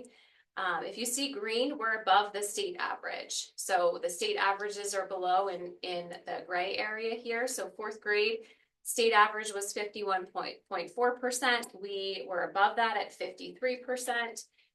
And we increased our performance from the previous year. So this, again, is just kind of giving us a snapshot of where are we in comparison to the state. And in some cases, we're not terribly far off. Or in other cases, we're already taking a look at this 3rd grade group where we went from 53.6 to 41.6. That's a significant change. And so, having grade level conversations and looking at data and trying to figure out the why behind that. And then also looking at that group of students now in 4th grade and making sure that we're providing interventions or the supports necessary, that we're not seeing that dip again in 4th grade. Overall, though, again, seeing lots of green, some of the arrows indicating that it was an increase in performance. And in some of the cases where it wasn't an increase, it was very minimal. So if I look at the 7th grade, the 62.6, 61.9, not a huge change, but not an increase. So not terribly different from the previous year. These are the interim targets. And so we talked about this last year and maybe the year prior. The orange is the target that the state has set for us. As a school district, by 2030, we should be achieving 77.5. The state's not even meeting the interim target. So they've set these targets for us, and the averages for the state are not even meeting that target. But this gives you just again an idea of where we are currently, where the state has been. We are the light blue, the lighter blue here. So we are again we dipped below. This is that COVID, just coming out of COVID year, but made some gains the year after. And in elementary, we are not a huge dip there, but a little bit of a dip from the year prior. This is the county comparison. So this is something new that I added this school year, just to give you an idea of, now what's difficult about the comparison, especially at the elementary level, is that all of our elementary buildings across the county are structured a little bit differently. We test 3rd and 4th graders. Some buildings only do 3rd grade because they're a K-3 building. So we're not really comparing apples to apples, but what I tried to do was at least take those elementary buildings that were somewhat similar to ours and give you an idea of where we were as far as proficiency across the county, and then what we look like as far as growth is concerned. So not the highest, but not the lowest right now for ELA in comparison across the county for proficiency. We're looking pretty good as far as growth is concerned, which again, growth really means more to me than the proficiency, because it tells us that our kids are actually moving towards that proficiency. We're making up gains along the way. If we were scoring low and weren't seeing growth, I'd be concerned overall. I'm still concerned to a certain extent from the proficiency side, but overall seeing that growth is very promising.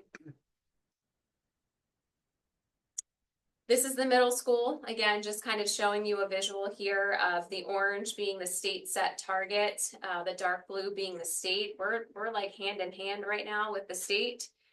which again, to be hand in hand on average overall, I think is a success.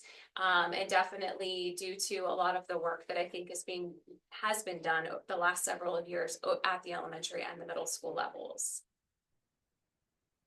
Middle school comparison for ELA across the county, I actually feel really good about this. We're in one of the top 4 across the county as far as proficiency goes, and we're also kind of almost leading the charge here as far as growth is concerned. So super excited to see some of the growth here at the middle school and where we're headed as far as ELA is concerned.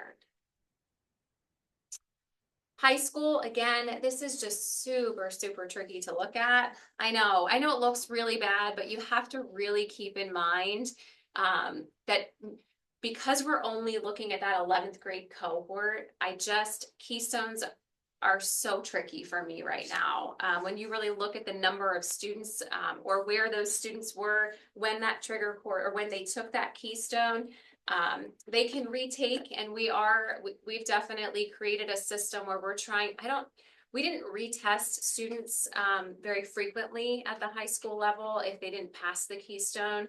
This year, we really did take a good look at students that we felt like needed to retest. Our goal should always be that they're proficient on these exams, but we know that there are a lot of factors that come into play for students who are not great test takers. I have a kid of my own who's anxiety ridden when it comes to taking tests.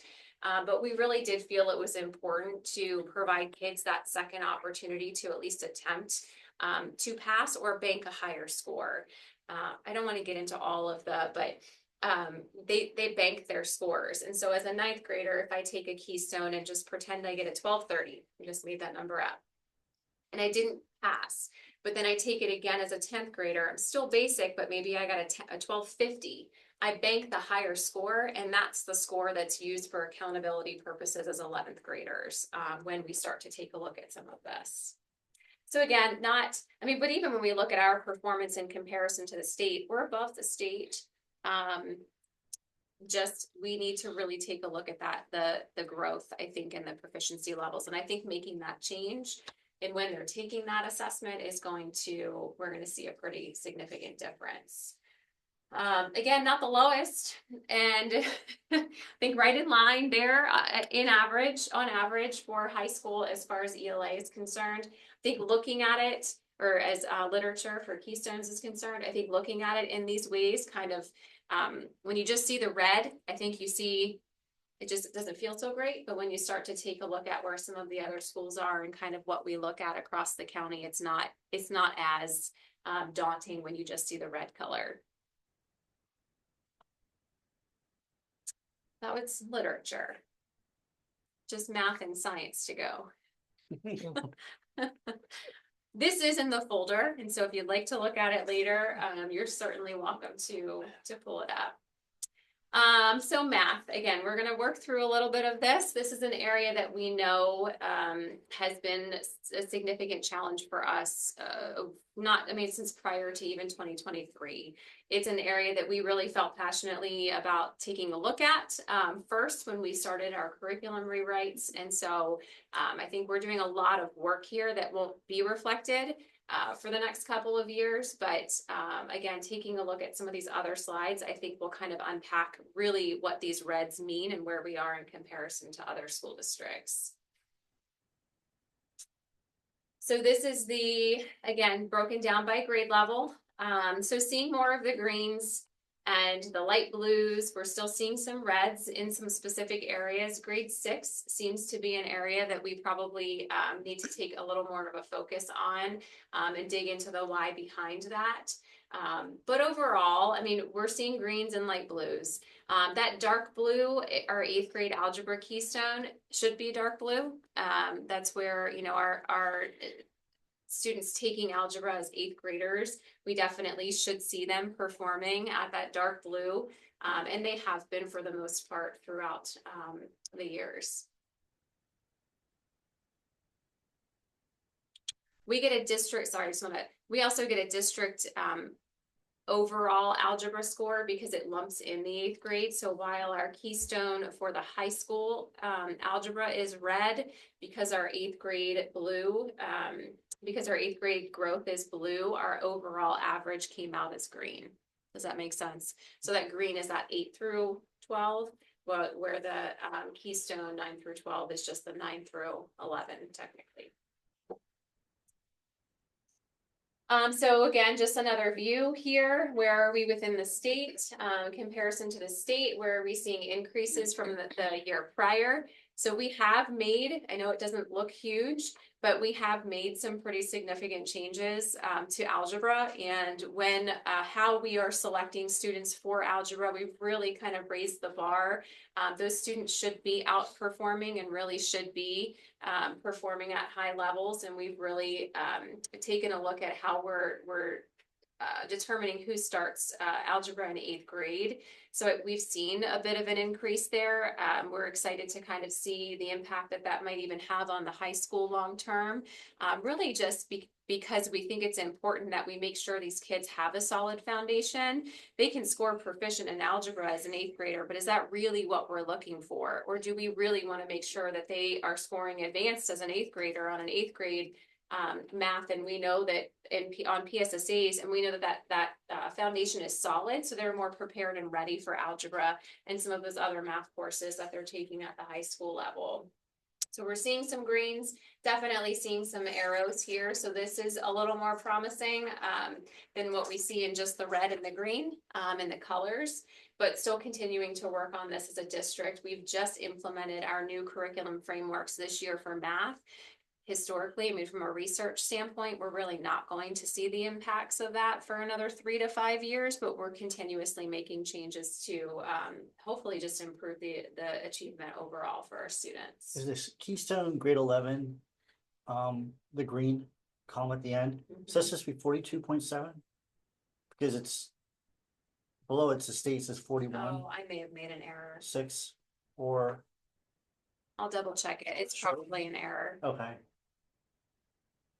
So it should not be green, but it's significant, but it's a significant increase for us. So it shouldn't be green. Okay, I'll make that change. got it. And these are out of 100 again. Yes. Okay. These are the interim targets. So again, we see red when we look at that first slide for elementary, but look at where we are as far as the interim targets. It's the only one that I think we've seen like in line. We're in line with where that target is. We haven't met it yet, but look how close we are, which is really exciting to just kind of continuously hope to see that trend, that pattern stays the same there. And the state is still low. Yes. Yes. Here's where we are across the county. I mean, again, I think we're doing all right as far as across the county. We look pretty decent in comparison. Growth score is maybe not quite where we want to see it, but again, just something to continue to work on. I think we're seeing some positives in a lot of areas here as far as math is concerned at the elementary building. Math for middle school interim target, again, not meeting the target, but so close. We're almost not the orange target. I'm sorry, the average, the state average. We're really super close to that average, and I think that we're going to continue to see that potential plot on that line continue to increase. So excited to kind of see where we go there. Is that the right? Yeah. County comparison. So again, across the county, we're not the lowest, and we're kind of right there in the middle. And I don't feel terrible about that right now. I think we're doing some really great things, and we're seeing some really great growth at the middle school as well, based on this one assessment. I also want to keep in mind, everyone to keep in mind, this is one assessment, one snapshot in time. This is where I think the historical data is helpful though. So algebra took the biggest hit when it came to COVID because the group this is the last group, again, that 2021 school year when our current seniors would have been 8th graders. So thinking those are when we look at our data, those are our dark blue kids. That was a non-accountability year. So those kids are not factored into our score right now. It's only the students who took the algebra keystone beyond that. We did not assess that 8th grade group of students leaving the middle school. Call that a mistake on our part from an accountability standpoint, but we didn't want to put our kids through that at that time and just felt like that was in their best interest. But the impact of that is this hopefully will be the last year that we feel that.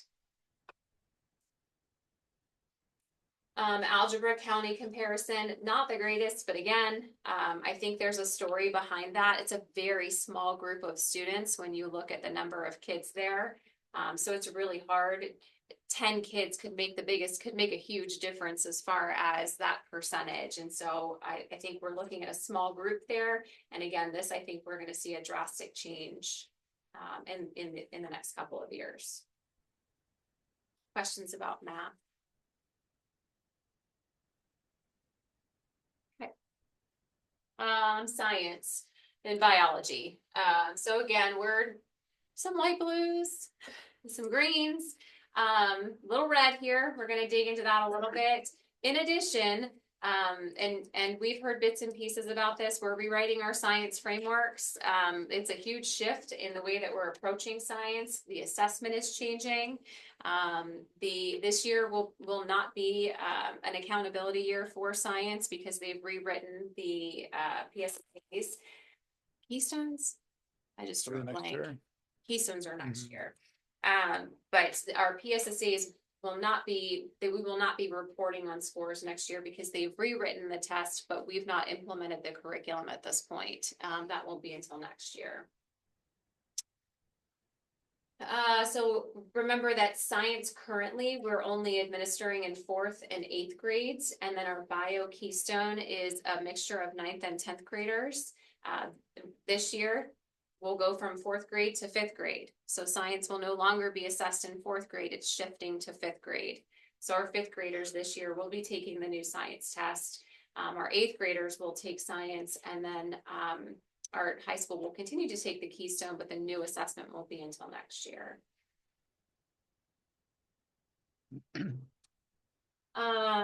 Hopefully my colors and arrows are correct here, but science we've historically done really well in 4th and 8th grades. So you can see there that we're above the state average. We're consistently either in line or above the state average and are increasing performance in science most years. Yeah.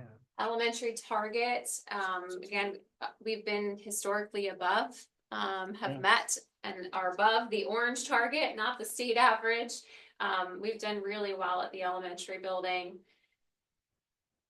In comparison, I think the county across the board, for the most part, you see science, it's hands-on, it's exciting for kids. So we definitely see some really good patterns here. And growth isn't terrible. That 71, again, pretty much in line with where the rest of the county is.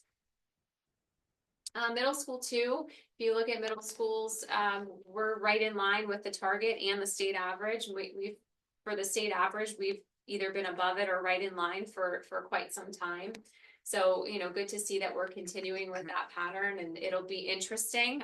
I will share that anytime you make a huge curricular change, you often see a dip. And so if we see a dip in performance, it may be because we've made these huge curricular changes.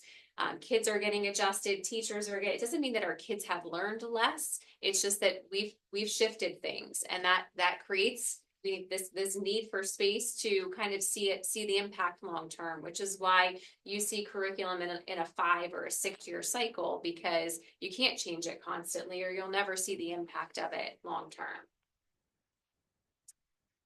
County comparison, again, really well overall as far as the middle school is concerned for proficiency and growth. And then high school.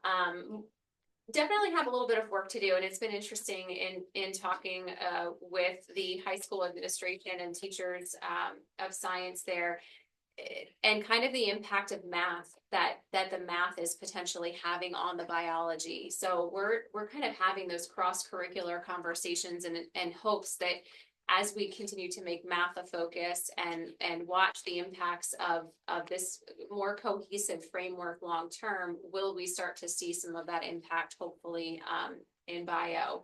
But again, knowing that all of science is shifting as far as that curriculum and the approach to it in the classroom, moving forward. A county comparison for biology. And so if we just, for context purposes, again, this group of students would have taken their bio keystone in the 21-22 school year, which was the first accountability year following COVID. And then the 10th grade group in the 22-23 school year. So it's still, I mean, I still think there's something to be said about coming off of those years and what we've seen historically in the data that we're looking at, and how that how those couple of years impacted performance over time. So then we also have what we call building level scores. And so the state will provide us a building level score. They crunch a bunch of numbers. Don't ask me how. It just gets provided to us. And that information is used for a number of things, but it is out there. And so I wanted to provide you our building level scores, and then also share with you what it looks like in comparison across the county. I do not have, this is again, new information. I didn't include this in years past, but felt like it was another just kind of picture for you, a tool for you to kind of take a look at and compare. Elementary is tricky. I'll say it again. We're not comparing apples to apples. All of our buildings look a little bit different, but really try to think thoughtfully about which buildings we were looking at. CVIS probably being the biggest outlier. That's Conewago Valley, because they're a 4-6 building. And so they don't really have, they either have a K3 or a 4-6. So picking one or the other as far as a building score is just, it's one or the other. So I just went with CVIS consistently. You'll see that our elementary building, again, that building has worked so hard over the years from a curricular standpoint. And I think it's exciting, especially as a former administrator in that building, to finally see that work start to pay off. So if you look at the building scores back in 2021, they've continued that work and have built in opportunities for professional development, for data conversations and data meetings. They're really doing the work. And so it's exciting to see it pay off in this kind of overall score. Are we at the top? No. But I look at the gains that they've made and see where we are in comparison. And I'm just really proud of those teachers. I'm proud of the building administrators, and really excited to kind of see where we continue to go with that. Dr. Myers, these scores come from the state. And then it's a conglomerate of, it's Everything. like a ERA for Attendance pitcher or and quarterback it's rating. everything. And then does it have, will it affect funding, or is it? Like No, the it school does, gets more because it they're- does go on our teacher evaluations and our administrator evaluations. So it's a very small part of it. But it does play a part in the overall evaluation system, but no funding or nothing like that is tied to it. Does it go to realtors or anything like that? I mean, Well, it's out there. It is public information. So I mean, this information is out there. So certainly if you're going to look at us and compare us to other, it's not hurting us right now. And this isn't new though, you have it back to 2021. It's not new. How has it been longer than 2021? It was prior, but then we didn't get scores for the 1920 or the 2021 school years. So we definitely had scores prior to COVID, but I just started to capture 21-22 beyond past COVID. I didn't want to go back prior to. No, it's all fine. Yeah. Cool, thank you. Mhm. What's that? Ace, what's his Ace? Little Alloway Little Creek. Alloway Creek. Yeah, that's Gettysburg. No, Littlestown. Littlestown, okay. So I had James Geddes, which is Gettysburg, Upper Adams Intermediate, and I think they are a 4-6 building. CVIS, which is Conewago. I don't know why I'm pointing to you because you're no longer there. And then Fairfield, and then Alloway Creek, which is Littlestown. Middle school, so proud of the middle school. Again, they're continuing. I know that when you look at the You can put The Gam- 79.2 down at Yeah. 21-22. I just think it's an outlier, but looking at us across the county to see us where we are right now is just, again, a testament to the work that the teachers and the building are doing, not just on the academics, but all. We're thinking about the number of things that play into this score overall. And so it just, again, to see this and look at us across the county and see that we're competitive and we're doing some great things for kids is really exciting beyond the red. And I guess that's the point that I'm trying to make here. Like, there's a big story here, and it goes beyond the red that we see there, because I don't think that red is super reflective of the work that we're doing. And so all of these additional layers are just really exciting to see. So this MAMS is Littlestown, Right, Maple Avenue. not for the Let's Make Big Applicant. It's got Littlestown. Yeah. High school. We're working on the high school. We're again, I think that what really stinks for the high school, the keystones have really made it difficult for us to get a gauge for where we are right now, because of the pockets and the way that the cohort works. It really has, I think it's not telling the whole story in our opinion. And I think we're going to start to see that change. I also will say that Mr. Brooks and Mrs. McMillan are just really looking at what's currently happening and working with a team of teachers to just what else can we do? What are some different ways that we can approach some of the instructional things that are happening within the building, or the time that we're utilizing and how we can utilize it differently.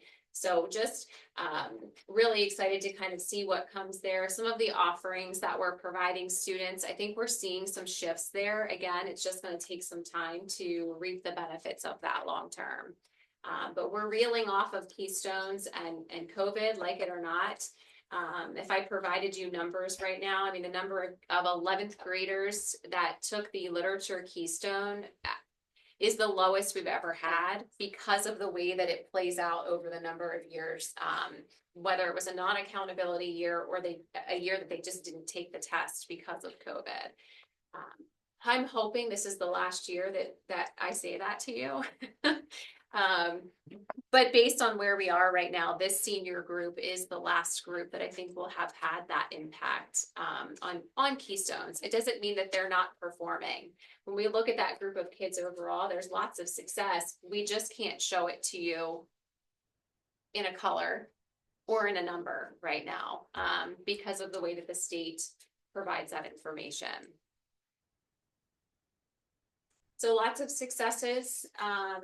A lot of things I think to celebrate. And again, this is something we're always looking at, so we don't wait for this.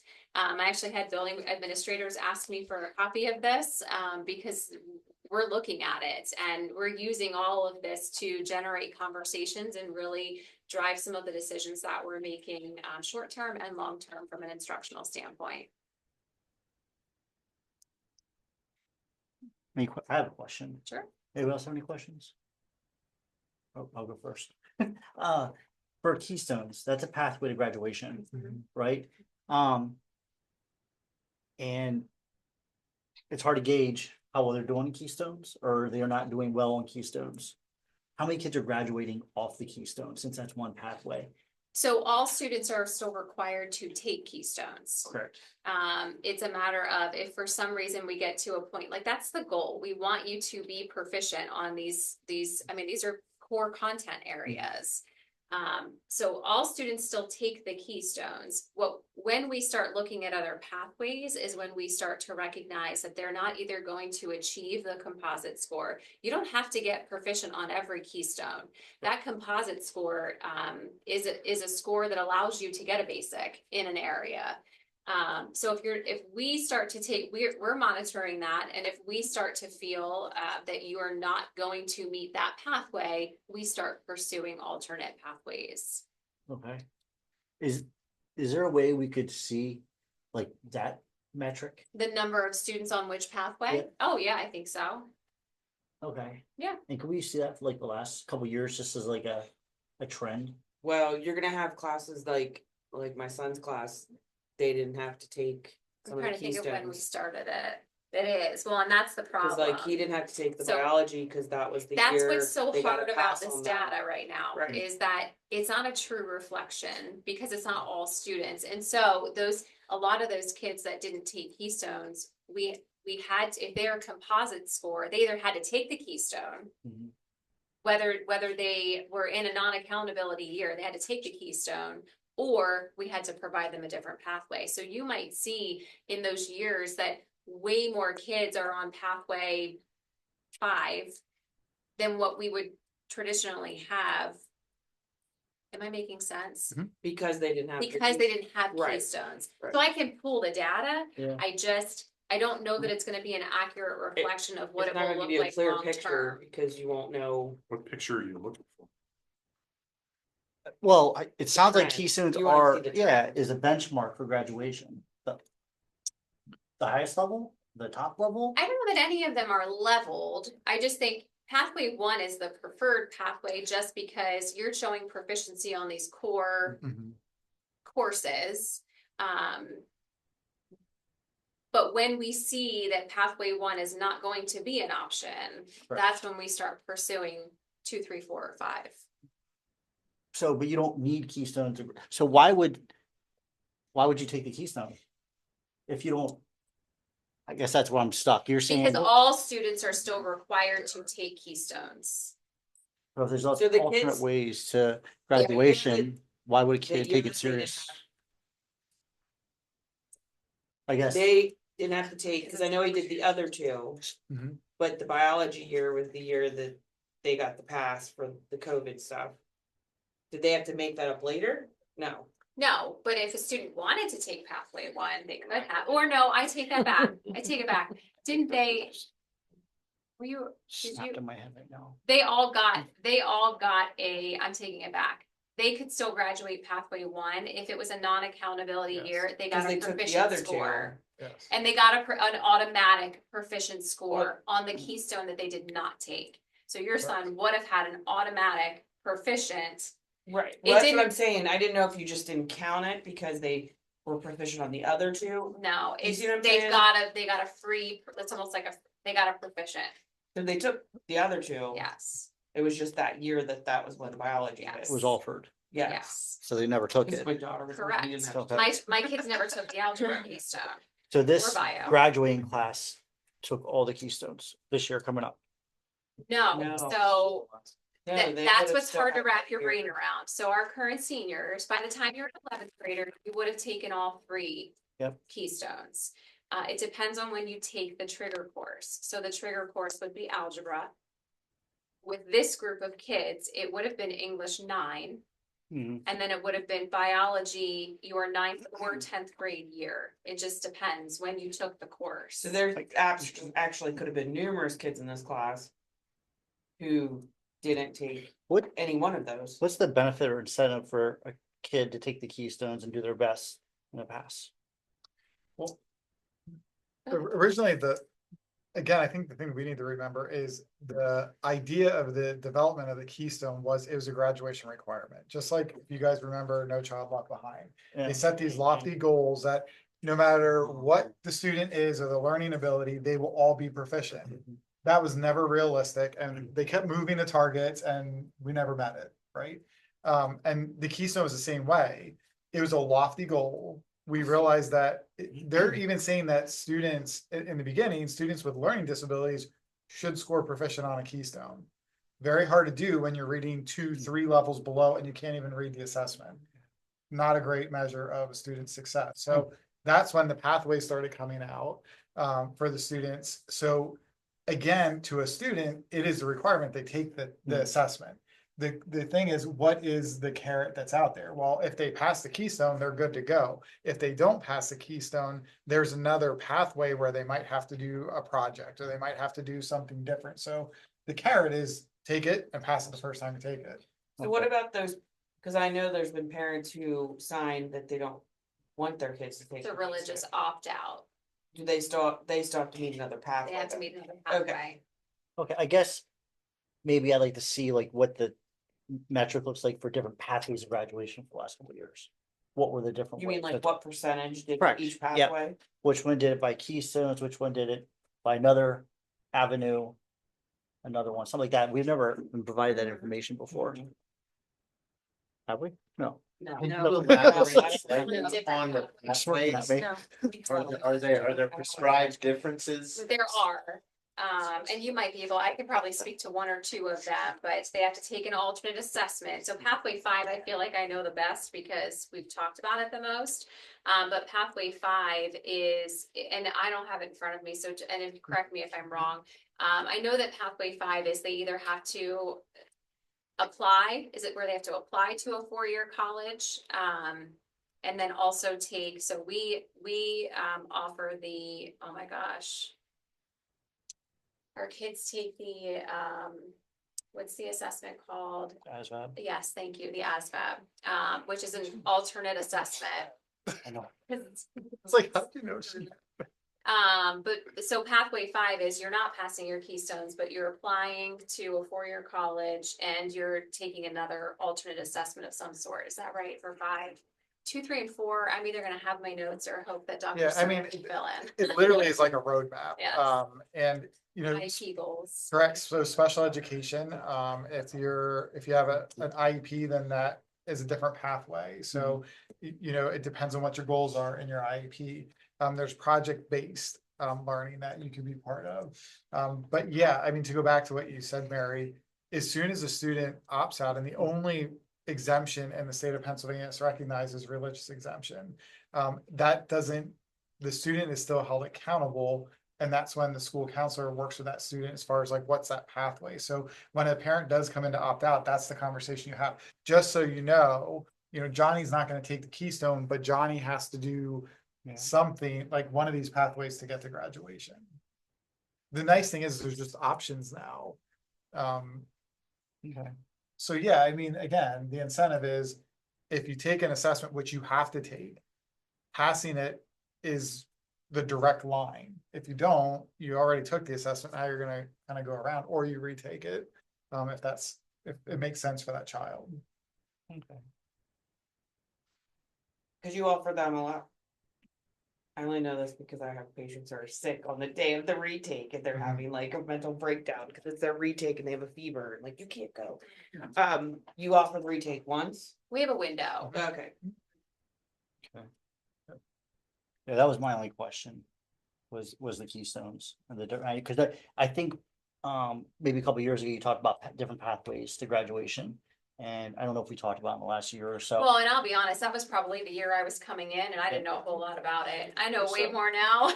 And there's new So I'd board be members, happy to, so yeah, they to probably even haven't heard share. it, Yeah, we ever can heard it do before, so just so they're exposed to that there are more than just, because we're concentrating on Keystone so much. Mhm. And if you look at it, you're like, how are these kids graduating if they're not? But meeting that's that why I benchmark, keep right? saying that's why I struggle even sharing our Keystone data right now, because I know, and again, it's not an excuse. The reality is, I mean, do you remember when you came in and we were looking at Jen and I were looking at data and we were looking at like 12 kids. So when the state was providing the accountability, it was based on 12 kids because they were the only ones that took the test that year. Like it or not, at the high school level, because of the structure and the way that the assessments are administered, we're still feeling the impact of that. And I think if I have all my years right, this should be the last year that we feel the impact of the small. It's not that our kids aren't performing well. It's that we're looking at this tiny population of students because the others didn't have to take it. Well, maybe it's good to also provide this amount, this number didn't take it. Yes. Do you know what I mean? Which we look Which at is that, this- which that's is this important, percentage yes. of that class. The state's not gonna provide Correct. that to No, the I mean public, for but yes, us. yeah, no, I mean, I Because- definitely, I didn't go into that level of detail because I know that. But I can again, I'm hoping this is the last year that's an issue, but I can always share, the number of students. But I do know in having conversations with, Mr. Brooks, like, we're gonna feel the impact. I say feel the impact. We're gonna see the impact. We made the shift to assess, change the trigger course for our literature keystones from 9th grade to 10th grade. So the year that we made that shift, we didn't assess as many kids. Not because, so when we look at the data, it might be 15 kids. And depending on, the needs of those kids, it could look not great because it's such a small number, or small group of students that we're looking at. Quick question for you. How would it be that only 15 students would take that Keystone test when you know there's more kids taking the algebra?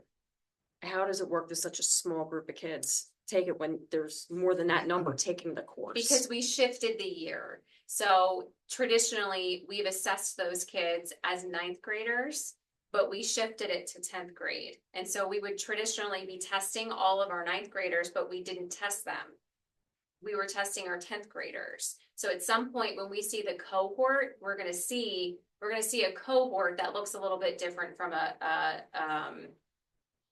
percentage of who took it. Just like the 8th grade, the reason that we're seeing such an impact on the algebra is because the year that we would have seen at that time, we probably had 65 students in algebra as 8th graders, probably 50% of our group. That's a huge hit for us, because not only are we only looking at half of the number of kids, but when you take it as an 8th grader, typically you're scoring if you look at middle school algebra scores, they're typically your higher scores, because they should be your higher able math kids.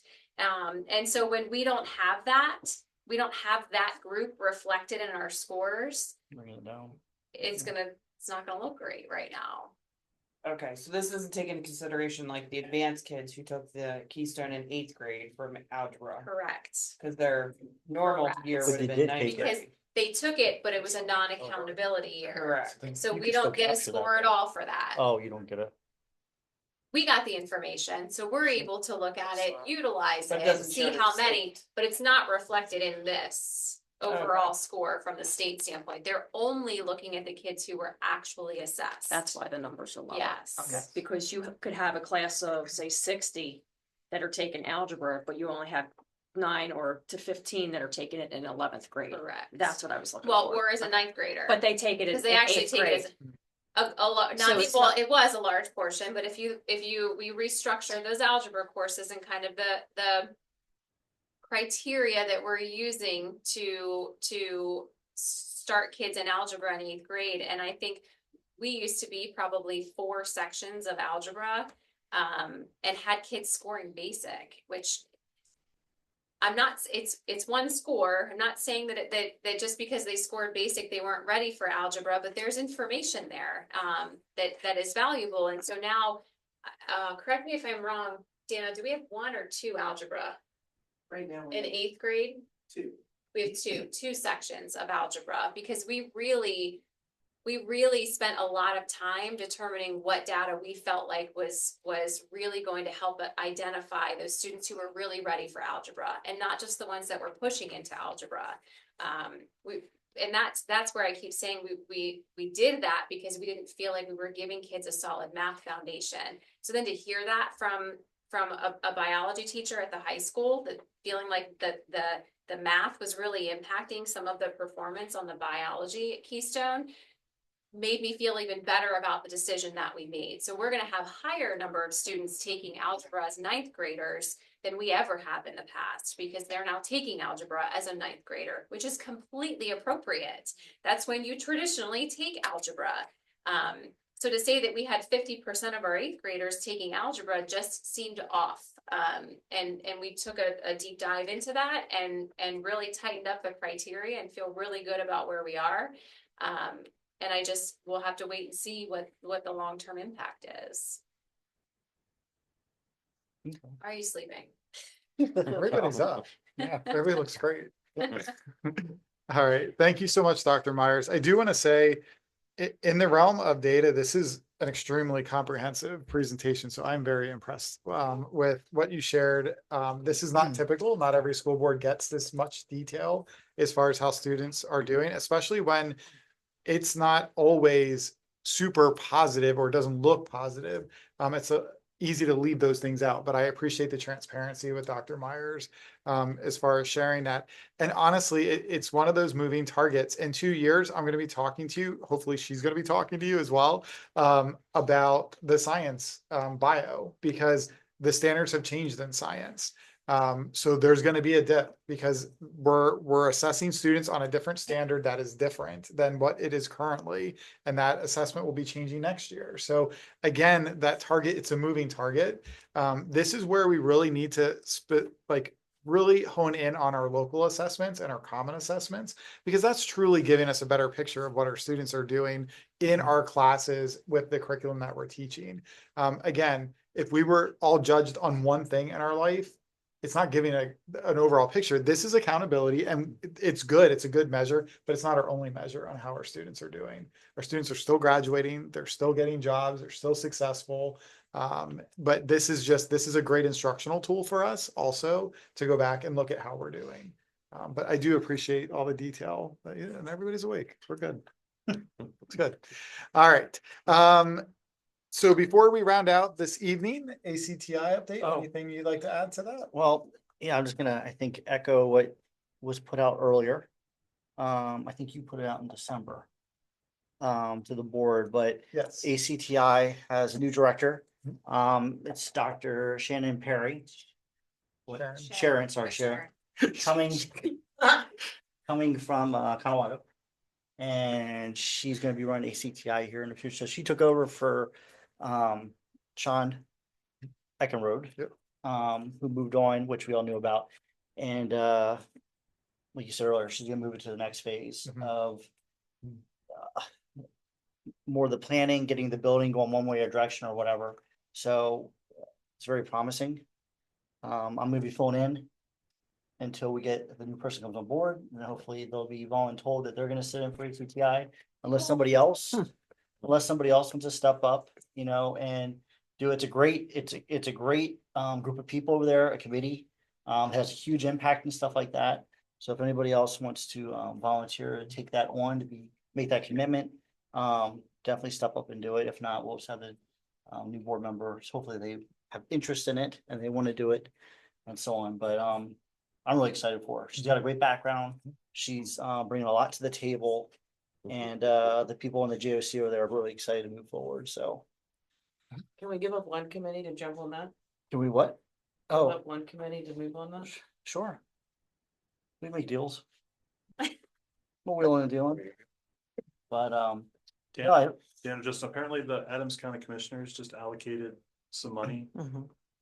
but it was just a one-time thing. Do you know any details about it? That's kind of what I was asking. The newspaper They headline, put it to they the donated paper. $500,000, or they allocated. But That- it's that's- unclear, is it a, that was not already been new. reported. Yeah, that's Yeah, that's that's not not new. new? That's not new. That's actually, if anything, there's a That's there's a fine. timeline for that money that needs. Expired. Yeah. It expires. Yeah, so it's not an Yeah, addition. okay. That's the same Yeah. 500. I was Yeah. hoping it was. So I think it's the end of the school year expires. Yeah. Because they've had it for a year now or longer. Right, it's just leftover a grant fund. Correct. Here. It's ESSER funds. And that was to help them find land, secure land, or. Right. It's That's why still good, still helpful, still positive. So they'd have to put a bid I was just- on land now or soon Yes, Right. to use them. Or they'll lose that money. yes. Yes, that was correct. So hopefully she can close the loop on that one way or another. Mhm. We'll move on. So that's the only update that I have from it. Yep. So- Thank you for filling in. And just to, no Vom telling anybody, but the membership of the JOC, if it's ever been important, it is now. We really need a voice on there, especially because of the projects moving forward, and for somebody to come back and be able to report out to us. It is really, really important. And to have Bermudians voice there at the table for the JOC. So I'm just, not that it's not always important, but now just to report back and know where everything's going. Yeah, I think Brian and Neil will be great. Anyone you guys want to step up and I think I heard maybe. Or Or is that the capital N, capital O for Yeah. now? Does the nurse give hearing tests? All right, well, okay. Yeah. All right, thank you so much. And before, I just have just a couple of reminders, but before that, is there any public comment? I just have a question. I can't find, like, the first time you guys started looking at board policies, like I could find them on the web and see the updates. I can't find them this time. Like I've tried looking and I don't know if it's just me and I'm missing something, but I can't find the ones that are currently being, They're on the policy committee agenda. yeah, like I can't find that. So what's that under now? I agree, that's where it was before. But I can't find the policy committee stuff at all anymore. And we'll look into that for you. Yes. Thanks for giving us a heads up. Any other? Okay, just a reminder that we will be meeting tomorrow for the school board meeting and that we will have executive session at 6:15 to discuss personnel matters. So just accordingly. Any other items before? No. All right, thank you so much. Adjourns the meeting. Have a great evening, everybody. Yep. So no executive tonight. Correct. It'll be tomorrow.